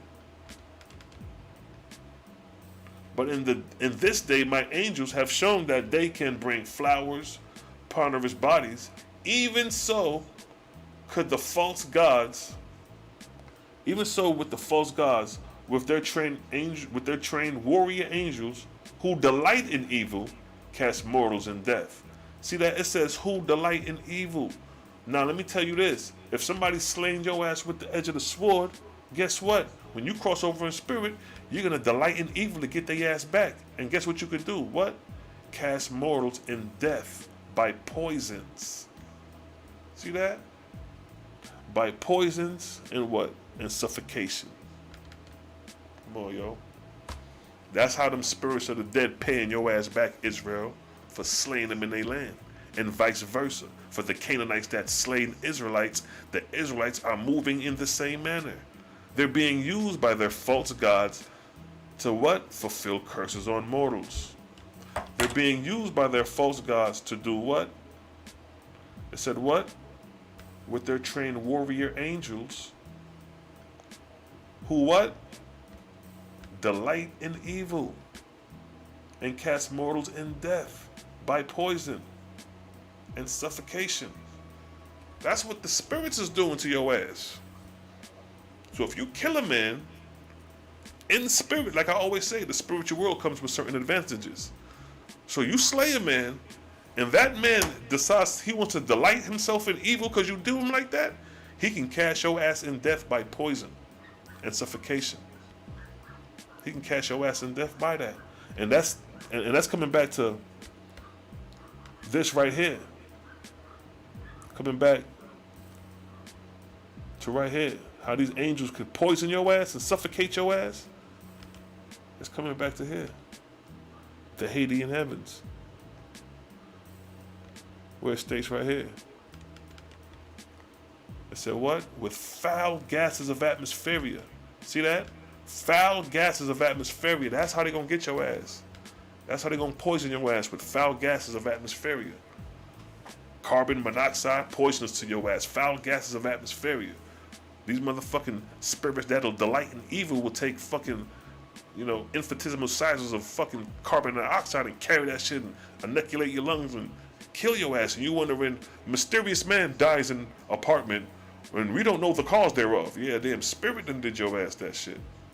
With foul gases of atmospheria shall they make weapons of war and places of torment. With these elements shall they make what? Suffocating. Didn't what he just said about the evil, the spirits that to delight to do evil? They can cast mortals in death by what? Poison. And what did it say? Suffocation. And what did it say right here? With elements they shall make suffocating hells in order to cast one another in. Now this is for the spirits of the dead. But these atmospheric gases can reach us because it's atmospheric. It's gas. See that? And then it states, mortals who shall be slain in war shall be born in chaos on the battlefield. In chaos shall such spirits enter the spirit world. And they shall not know that they are dead as to earth life, but shall still keep fighting right and left. See that? So all you niggas, all you Israelites, with these swords in your pictures, raising these goddamn swords like you about to go to chop the head off of Esau and all that, that's where you niggas is headed. Pine oil heaven is where you niggas is headed. Right here where it says foul gases of atmospheria, pine oil heaven is where you niggas is headed. Foul gases of atmospheria shall they make weapons of war. There's angels right now making weapons of war out of foul gases of atmospheria to bring your ass into pine sol heaven, nigga. And you want to play with these gods? You want to play with these false gods? Like they got love for you, nigga? They're using your ass, bro. Y'all better come back to the Creator. Y'all better come back to Creator gang and stop playing. Creator gang is about peace, love, and unity. Purification and resurrection. We don't delight in evil over here. You can't label us that. That's why you got Creator before the gang. Because it's Creator ways. If it ain't Creator ways, it ain't no way. You dig? Yes, family. Greetings, family. Messiah, sister. Everybody in the chat. Line 888 of Judah, Messiah. To form the creation. The Creator used both light and darkness. That's right. Light and darkness. Light and darkness. Angelic, I see you. Peace. Not the pine saw heaven. You already know that's what they getting ready for. All these Israelites go in the goddamn pine saw heaven if they don't get it right on earth. You see what I'm saying? Don't they always talking about 2/3 is gonna blow up in nuclear warfare? Pine saw heaven is where them niggas is headed. Because what the fuck, they think they're gonna escape nuclear warfare if that shit drop in New York City? Y'all niggas ain't escaping. Your Lord ain't telling you to rise up and move out of the land of New York City to go in Virginia. Your Lord is gonna keep you right there in New York City. If they drop a nuke, your ass is going to pine soul heaven with the God in whom you serve. He coming to collect souls, nigga. God is a soul collector. If your God ain't serving if your God ain't serving the Creator, He's collecting your soul for His personal earthly aggrandizement.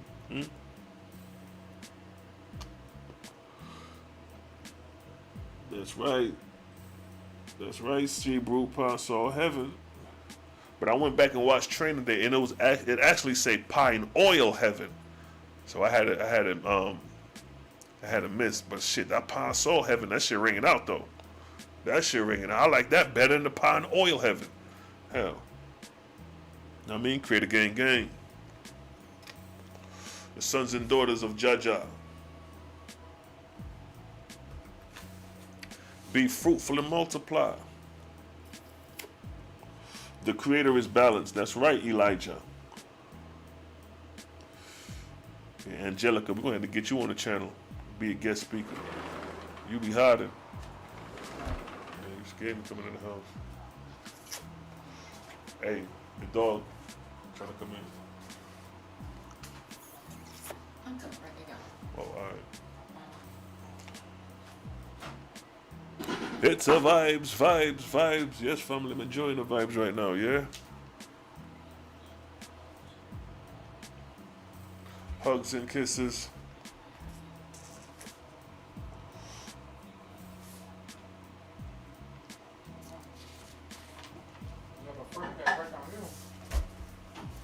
The Oahspe State, in the book, what's this? First book of God. Chapter 28, God said, "Be wise, O man, in the words of thy God. My records come not up out of the ground, nor from the books of mortals. I open my heavenly libraries and find my living sons and daughters who once trod the earth. Their light I recast down again to mortals in a stream of fire, and lo, my words are rewritten." So that's how the Oahspe came about. It says, not out of the books of mortals. Let me get that so y'all can get the visuals, you dig? Let me show y'all the visuals on that. So when you see a book like Fraggle Patty, Satantes, records you can't find nowhere on earth, that's the reason why it didn't come out of the books of mortals. That's why cats can't grasp this information, because it's for the high intellectual thinkers. There we go.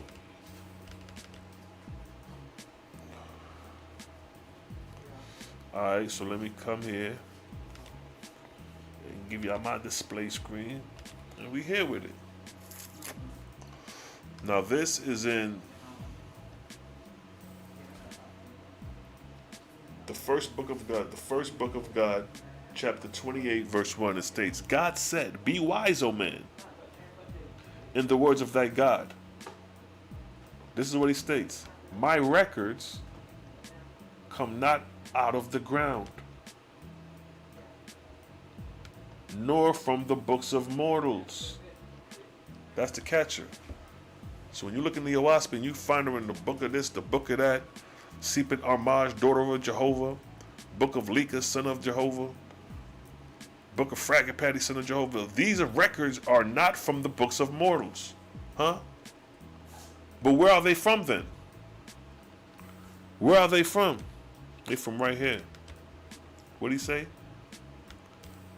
I open my heavenly libraries and find my living sons and daughters who once trod the earth. Their light I recast down to mortals in a stream of fire. And lo, my words are rewritten. See that? See that?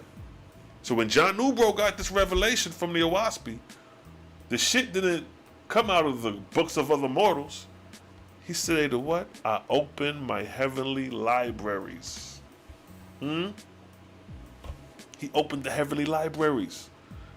And there's a precept on top of that. When we go to the book of Esra,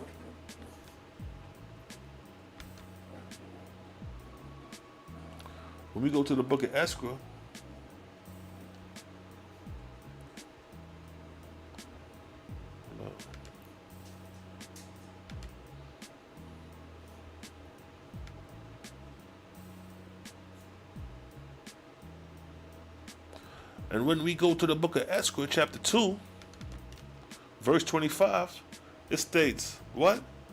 For my gods and high-raised officers shall open unto thee, what? Their libraries of heavenly books. What did he say? Their libraries of heavenly. Let's hold that. Let's get that precept real quick. Let's get that precept real quick. Coming back here. Where we at with it? Coming right here. Right here, what?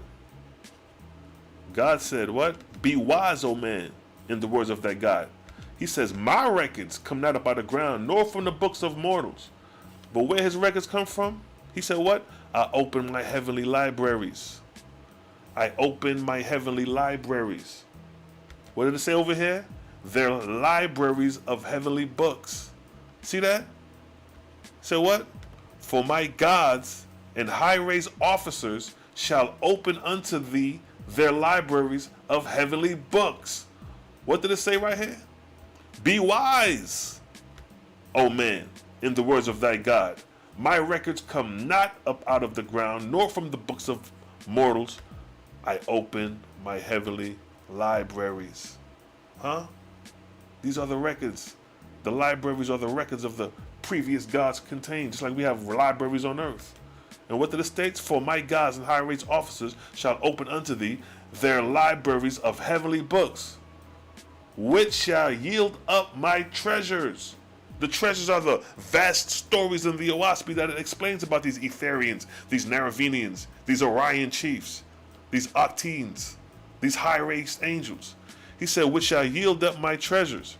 He said, I will make the angels of heaven know me in my words. And they shall come together from their where? Where they going to come from? Their countless heavenly kingdoms and places. For my hand and my strong arm is upon them. Their labor of my lower heaven shall be clothed in what? Mortal words. What? Shall be clothed in mortal words. Let's get that from the beginning. The labors of my lower heavens shall be clothed in mortal words. What did it say here? What did it say here? Their light I recast down to mortals in a stream of fire, and lo, my words are rewritten. What did it say here? The labor of my lower heaven shall be clothed in mortal words. Their light, who is their light? The gods, the angels. I will recast down to mortals in a stream of fire, and lo, my words are rewritten. And where are these words coming from? I open my libraries of heaven. Huh? The labors of my lower heaven shall be clothed in mortal words, in mortal words. But where are these revelations coming from?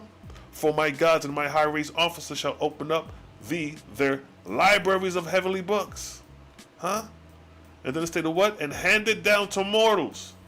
And my gods and primal gods and generals and captains shall uncover their proceedings before the heavens and the earth.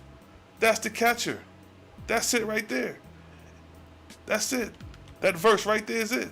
The labor of my lower heaven shall be clothed in mortal words and handed down to mortals by my gods and primal gods, and generals and captains shall uncover their proceedings before the heavens and earth. And what did it state here? God said what? Be wise, O man, in the words of thy gods. My records come not out of the ground, nor from the books of mortals. I opened my heavenly library and found my sons and daughters who once trod the earth. Their light I recast down on mortals in a fire, and lo and behold, lo, my words are rewritten. See that? That's what the Oahspe is about. This is what was revealed through John Newbro. This shit right here. And it stated what? They shall come together and be as one man with one voice, and their words shall be my words. Talking about all these angels are going to come together and reveal to men these revelations. And then it states what here? What did it state? For my prophets have proclaimed it abroad, that the time would come when when I would reveal all things unto men, and things that were dark made plain. See that? Things that were dark made plain, and things in the light made as heaven rejoicing. So this is where the Oahspe is getting this information from, beloved, the libraries of heaven.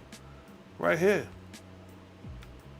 For my gods and high raised officers shall open unto thee the libraries of the heavenly books, and yield up its treasures, which is these revelations we bringing out through the Oahspe. And then again it states here, I opened my heavenly libraries and found my sons and daughters, the gods and goddesses who once trod the earth, and their light I recast. And their light I recast to mortals as a stream of fire, and lo and behold, my words are rewritten. Bang. And then if you want to goddamn close it, bring out another precept. See, your boy surgical with this motherfucking Oahspe. Surgical with this bitch. We come here.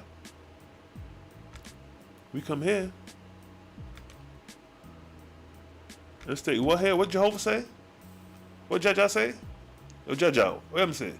Jaja said, and God shall cause a record to be kept of his dominion and his lords, and they shall enjoin it upon their successors forever to keep a like record. See that? And in the times of my harvest, a copy of these records shall be taken up to my Etherian kingdoms and filed. This shit is documented, recorded, and filed in the Etherian kingdoms with my Orion chiefs and archangels in the roadway of the travel of the great serpent. So when these Etherian angels get these records from the earth that are filed with these Orion chiefs, when the archangels among archangels want to find out what the records are of the earth, they'll go to these Etherian kingdoms in charge of the arc cycle and get the records through the files.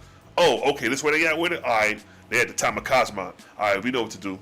Boom, easy work. Easy work for these angels. Once they get the records. So right there is showing you again. And in the times of my harvest, which are 400-year periods, a copy of these records shall be taken up to my Etherian kingdoms and filed. See that? Jehovah said, and God shall cause a record to be kept in heaven of his dominion and his lords. So for every God reigning, there's a record kept, filed in the libraries of heaven.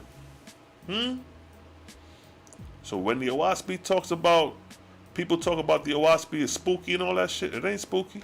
It's just revelations coming from the heavens that you just don't have and you're not familiar with in your Bible. That's how we're doing it over here. Ain't shit spooky over here.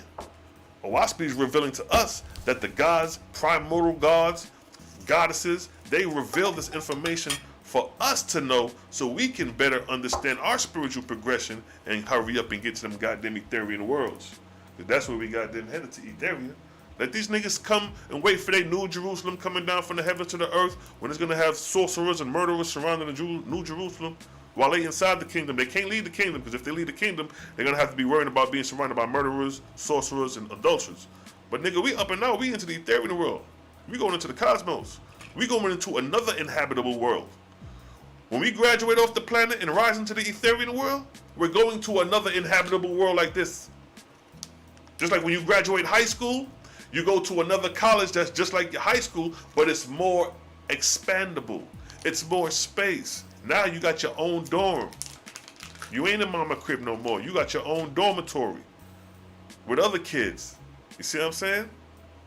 You're learning higher knowledge. You're learning more knowledge that you did when you was in high school, in college, in the university, the cities in the universe. That's what we got going on over here. Linda, I see you. Peace, beloved. Yare Ya Dread Nazar, I see you, King. I see you, brother. Yes, powerful, my brother. You know what I mean? Jah words is powerful, my lord. Precept upon precept, here a little, there a little, and man I bring forward Jah words, you know? Just so man I bring Jah words. See, once you read the Oahspe, the first read of the Oahspe is fascinating. The second read is the take notes read. When you start getting them years in and you can start going from precept to precept in the Oahspe, nigga, you gonna be the coldest nigga ever. Niggas ain't gonna wanna fuck with you. See where I put them precepts together with the heavenly kingdoms of open libraries, went to the book of Escrow, chapter 2, then went to the goddamn first book of God, chapter 28, verse 1 and 3. Then went to the goddamn book of Jehovah, chapter 8, verse 1 and 2. So when you start throwing out them precepts like you can do the Bible, nigga, with the Oahspe, oh man. You think niggas running now from you. If you start hitting niggas with precept upon precept from the Oahspe, and then add the Bible precepts to coincide to either, you know what I mean, show clarity of the God, to show that, yo, you niggas is worshiping angels, idols, you know what I mean, deities. Actually, that was supposed to be the show today. Angels, idols, and deities, but I'm going to say that for the next live. You know what I mean? It's more like just a recap, so just showing that God is an angel anyway, but hell, like I said, we're going to stay on the next of these gods. Applications of the knowledge, that's right, Sistren. Applications of the knowledge. I'm trying to find out why each and every time, why anytime I sleep, there are lots and lots of people in my dreams. It's like a continuing series. No doubt I had a dream that was just like that, nigga. As soon as I tapped in the dream, nigga, I'm like in New York City, just tapped in, like, you just blending what's going on. It's like, oh shit, all right. It ain't like you wake up, it ain't like the spiritual, nigga, you know what I mean? You thinking in the spiritual world, we wake up, things is in slow motion for you, shit is catering to you, shit in me. When you tap into them dream worlds, nigga, you moving fast. You gotta, what the hell going on here? All right, shit, let me, like I said, I'll be having dreams where cities, buildings be falling, it be real apocalyptic. I'll be having apocalyptic ass dreams sometimes. And for whatever reason, every time I'm in them apocalyptic dreams, I'm always motherfucking escaping by a fucking thin hair.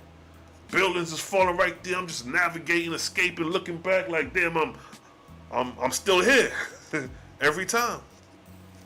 So it's like Jah just showing me like, all right, I'm gonna have this nigga navigate through some apocalyptics. You know what I mean? That shit crazy, yo. Them dreams are serious. Yo, man, get your bit. As a matter of fact, let's go to our bittersweet herbals commercial, yeah? Let's go to our bittersweet herbals commercial. Get your bittersweet herbals.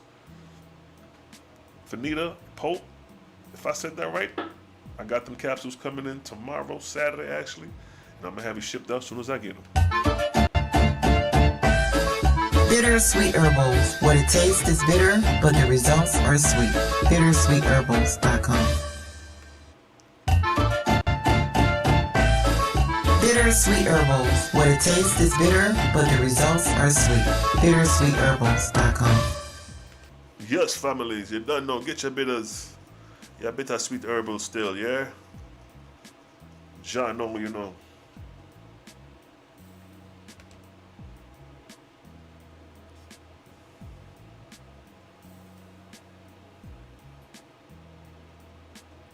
Yeah, when you sleep, everything fast, trying to keep up. Yeah, that shit real, yo. But when you tapped into the dream state, you moving in a faster frequency anyway. You know what I mean? You tapped out. Like the brother Yak was breaking down in that one little clip I seen. We was talking about the dream states and the vibrational frequencies moving in the dream state. When you hit that gamma state, nigga, you out of it. You gone. Same rules apply with visible light. Gamma rays outside of visible light, that's the dream state. That's the spiritual side. The unseen is what you would consider outside of visible light. The sensories. It's a vibe, yes, Akiva, you done know.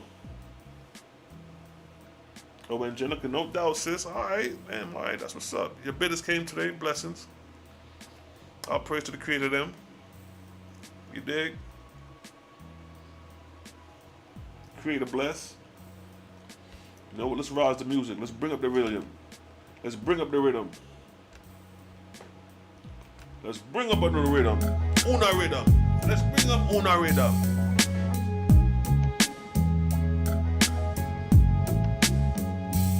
It's a vibes.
It's the vibes, yes, family. We on the dance floor once again. You know how we do. We in school with it. You know what I mean? We in school. Everything is school in Jehovah's kingdom. Everything is education. Everything is learning. Ain't no slack time, yeah?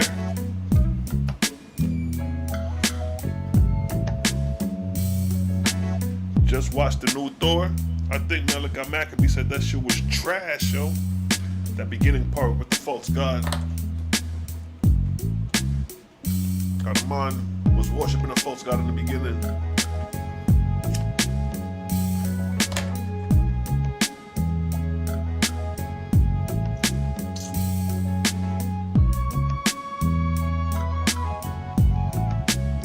You done know Yarea, Dread, recreational time. You done know. It's a vibes.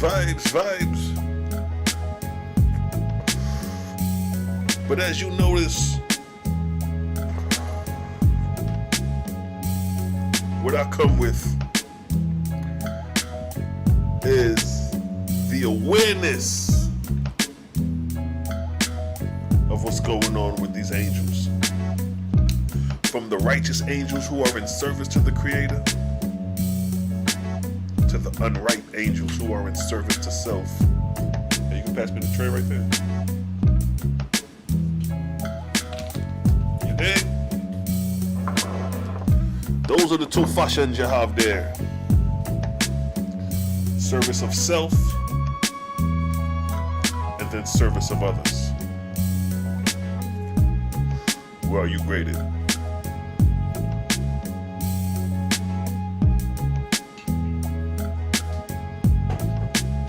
Yes, my brother. Bazell, you in Atlanta?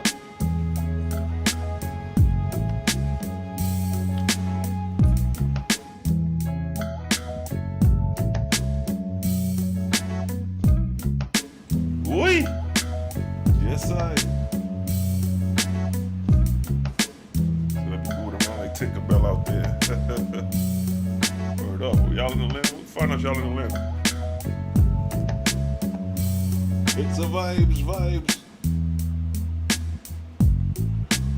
Two-step. We two-stepping on the dance floor. It's a vibes.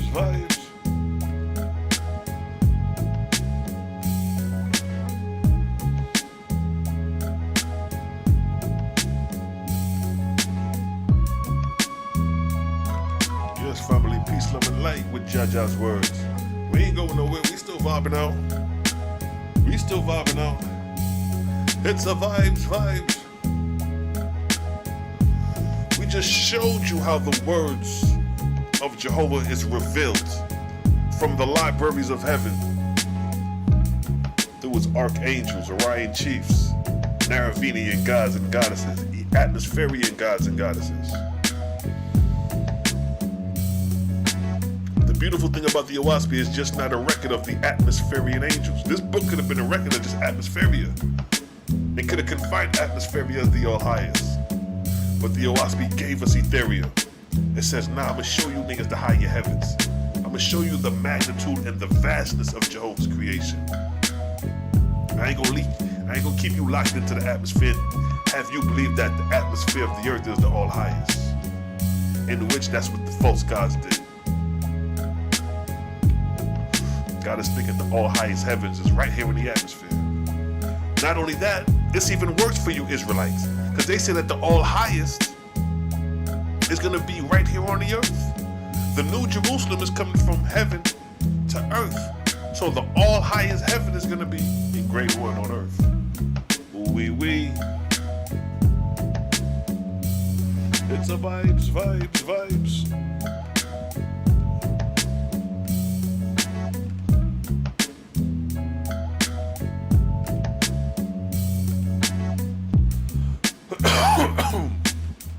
Yeah, man, if I blow them things there, when I blow big spliffs, big up to Malika Maccabee, big up to Cosmo Cal, big up to Spiritualite, Bronze, Yari Yahoo, Taz, Tony Brickhouse, big up to the family, yeah? Large up yourself. Large up yourself, big up yourself, yeah? Large up yourself, big up yourself. Large up yourself, big up yourself. Yes, family. Because it's a vibes. And that's exactly what we're doing right now. We just vibing out. Enjoying Jaja.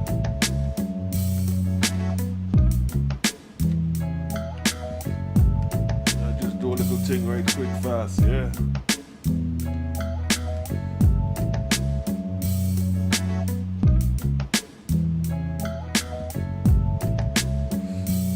It's a vibes.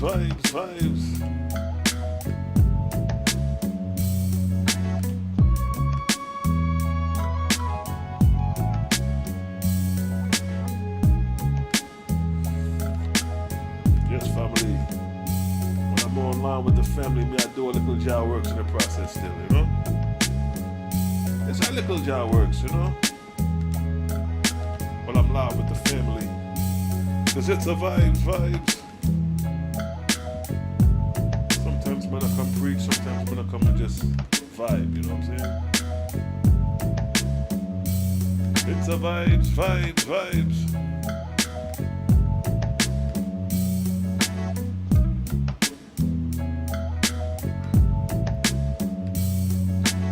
Yes, family. We're doing a little quick thing for put back on the eye.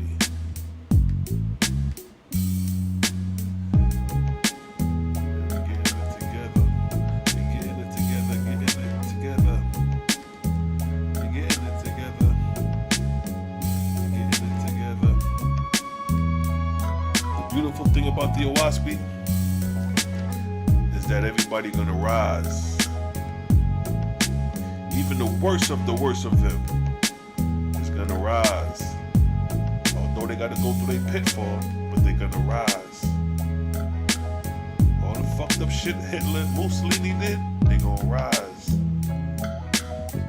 Haile Selassie, he gonna rise. All the ancient ones from the past, they gonna rise. Everybody gonna rise. It's a beautiful thing. Cause it's a vibes.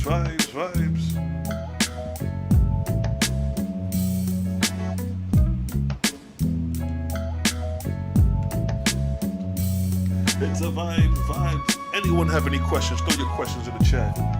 Q&A. Raise your questions. We can chop it up.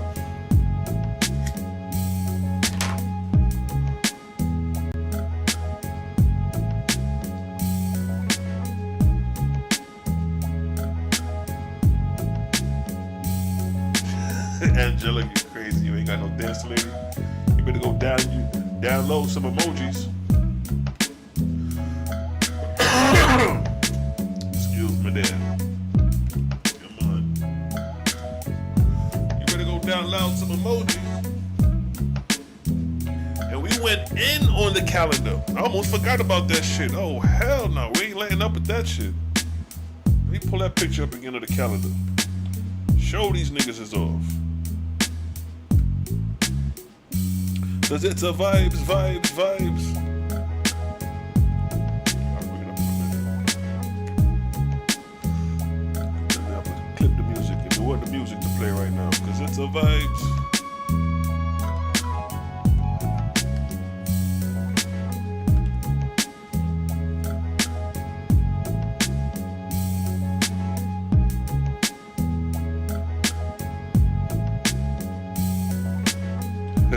You're done, okay.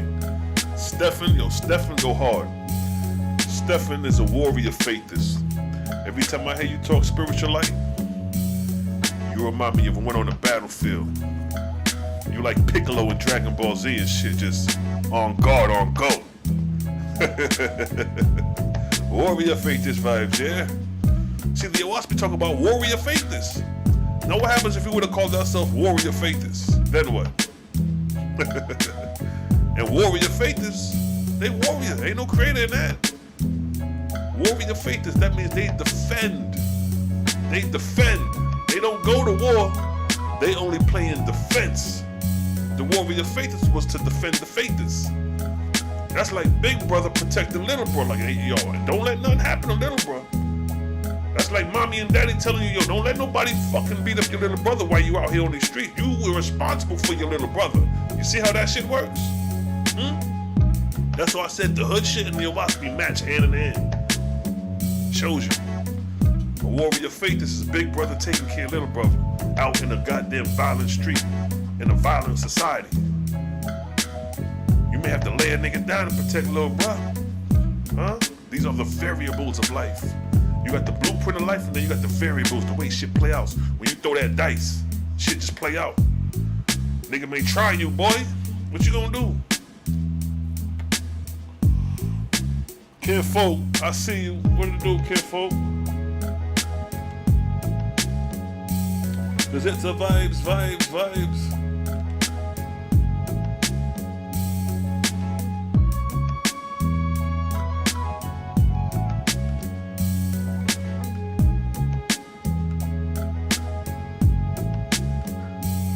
It's a vibes.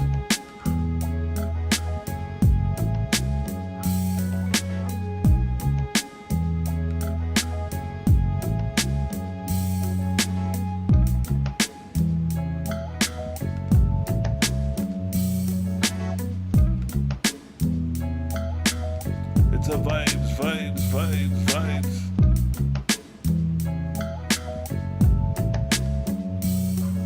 Oh yeah, we got the two-steppers, two-step, yeah.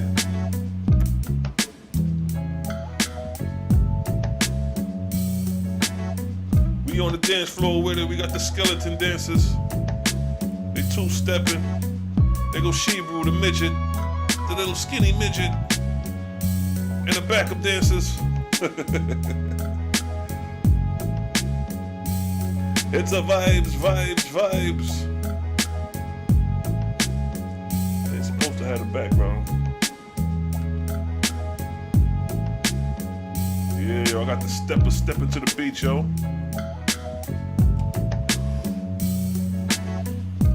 See, they go the drudges.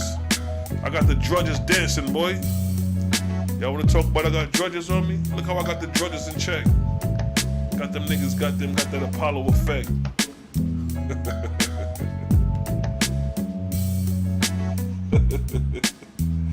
The skinny midget. Yes, the blood clot. You done know. Ira Immortal, I see you. It's a vibes, you done know. You done know.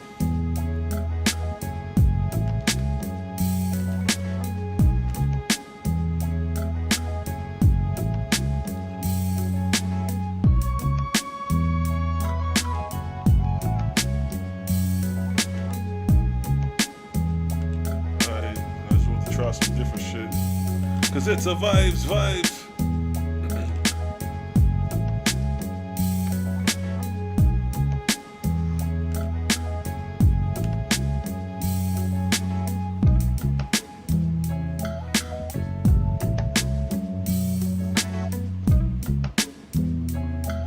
Create a gang.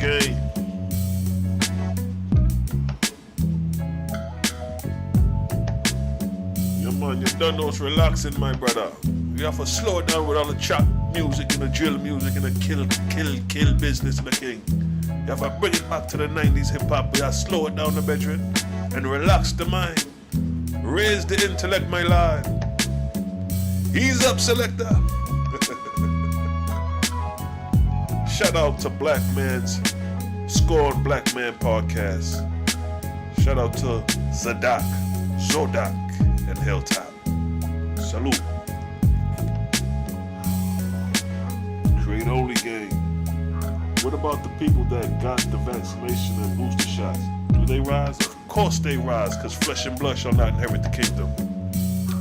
So all the vaccinations, the booster, that shit gonna be left right here in the fleshly bodies. It's gonna be left within the endocrine system, because when they put boosters and vaccinations in you, it affects the endocrine system. The immune system. Those are the defense systems. Or the immune system, the lymphatic system. Those are the defense systems. The endocrine system is a regulator. It regulates things. It regulates your fluids, your hormones, your enzymes, your serotonin, your melatonin. All that gets left behind when you cross over in spirit. Flesh and blood shall not enter the spirit.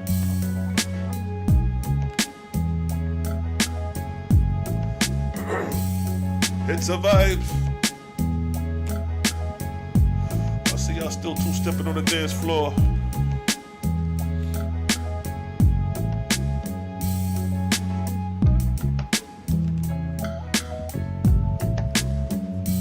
Cause it's a vibes.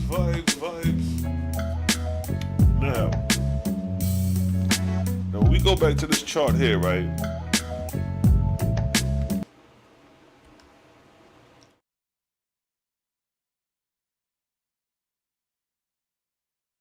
Now when we go back here, coming back to the Hebrew calendar.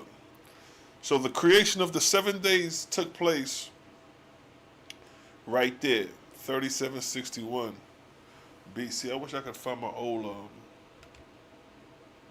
calendar. You know what? Let me see if I can go to YouTube and put my own shit up. Hopefully they won't flag my own shit. Cause it might not do that, might not be vexed, yeah? Like, yo, how you gonna flag my own thing there? Let me see here, hold up. This is a video I did, the 23rd Archetype, the Wars Against Jehovah. The synopsis, I could probably use that one. Where that's at? Right here. Let me see if I can pull this up. Today, I want to show you Bring it guys a back. business model that I've been using over the last 7 Better not years flag to my whole create shit, yo. I'm predictable. pissed. Peace, this your whole heavens and earth. All Oh, you came know from what? I the can screenshot is, which this is the shit, length yeah. of the 21st Alright. arcs. Name One Dias second. or Mesopotamia, 3953 BC. Canaan, Mesopotamia, which of Sumerian king. Now, in features you see served as another Let me see here. would Going then through build my video to get a inspired clip to build, close the to show the temples. time period What Dias was saying. Live of your biblical creation. city. No, Abraham. These were nomadic, illiterate people. Here is Ain't no Dias this one. for himself. And goddess Ashtaroth, heavens show and the the arc earth. cycle. When the heavens and the earth kings, where I give greater detail. From 3553 There you go, BC right there. began the battle of 1,000 Yeah, years. yo. From 3553 BC. So let me see if that'll show. Now, hopefully, this thing will show up a little decent, yes? So like I said, this is the 23rd arc cycle after the creation of man. What you're seeing right there is the creation of the Adam. The creation of Adam.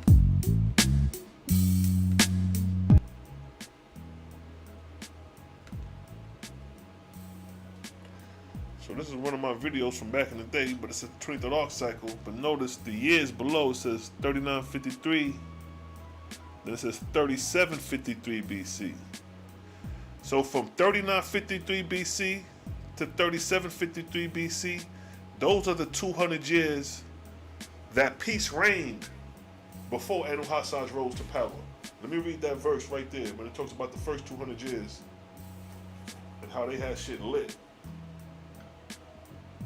Let me see, where's that?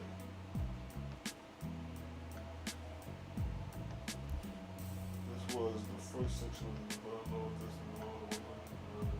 That's not that. It must be on this page over here. Oh, yeah, you gotta be right there. There you go.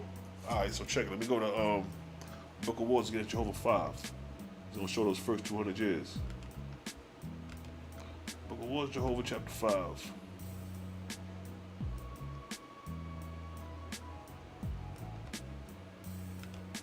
Chapter 5. Verse 2.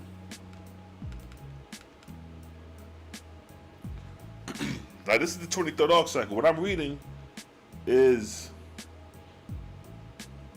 this time period, the 23rd arc cycle, the Arc of Spita. And you where it say 3953 BC to 3753 BC, that's 200 years. And the Oahspe give reference of the first 200 years from that arc cycle. And it states here, 3 great people sprang upon the earth within 200 years. And that's the 200 years I was referring to right here. 3953 BC to 3753 BC. So that's what they're referring to when it's talking about these 3 great people sprang upon the earth within 200 years. In Japheth, which is China and Asia. In Vindhya, which is India. In Arabia, which is Egypt and Africa. And the 4th great people who were overspreading Hellas in every quarter. And the kings of Hellas were sending migrants by thousands and thousands into Europe.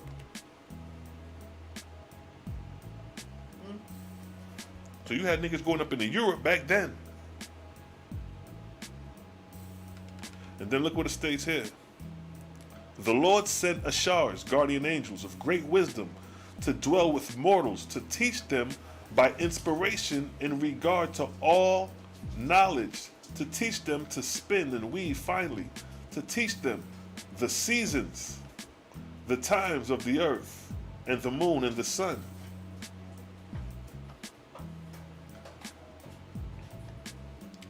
And stars, to observe them with lenses.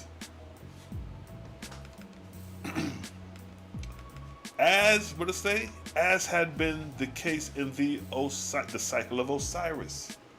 See that? So they're talking about bringing back observations through the lenses, as had been the case in the cycle of Osiris. The cycle of Osiris is the 21st arc cycle. But it stated what? But was lost on earth. Yeah, the spirits of thousands of years previously were brought back to the earth to reveal to mortals the lost arts and science. See that? It said these spirits came back from 1,000 years previous to reveal these things to mortals. Huh?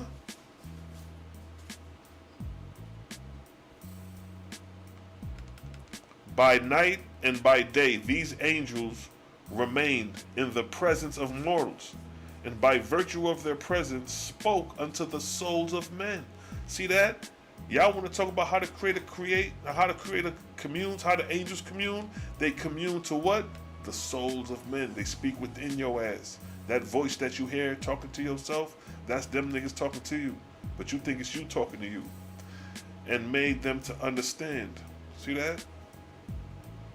So again, it states the first 200 years. It stated within the first 200 years. So we're talking 3953 BC to 59 to 3753 BC. Those are the first 200 years.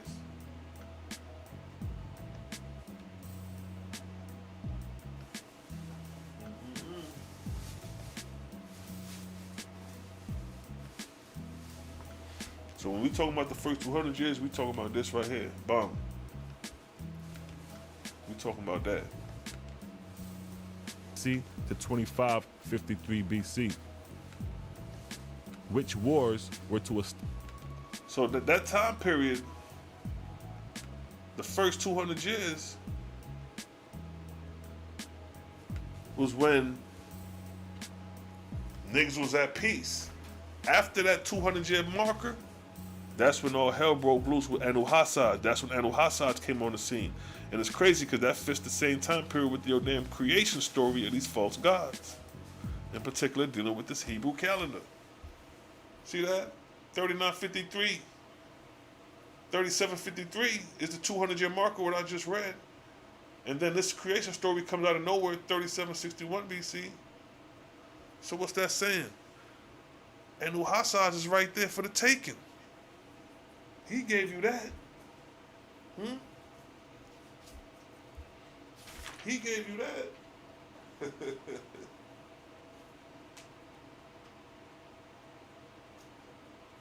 Yeah.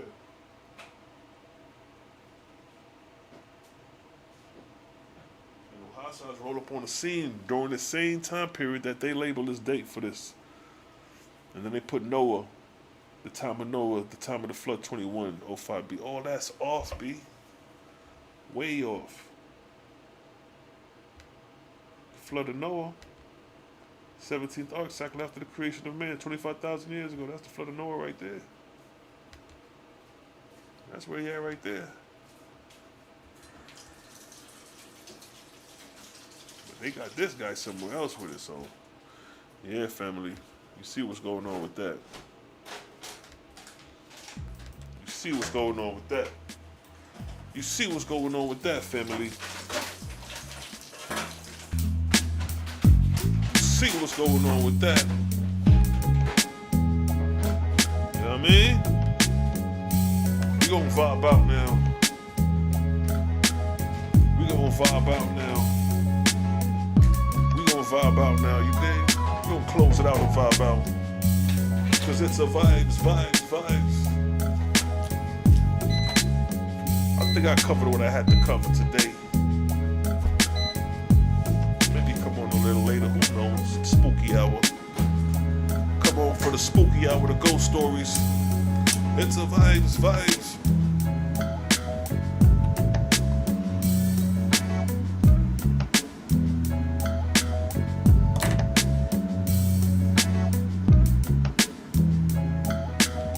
Yes, family, you done know. Let's vibe out.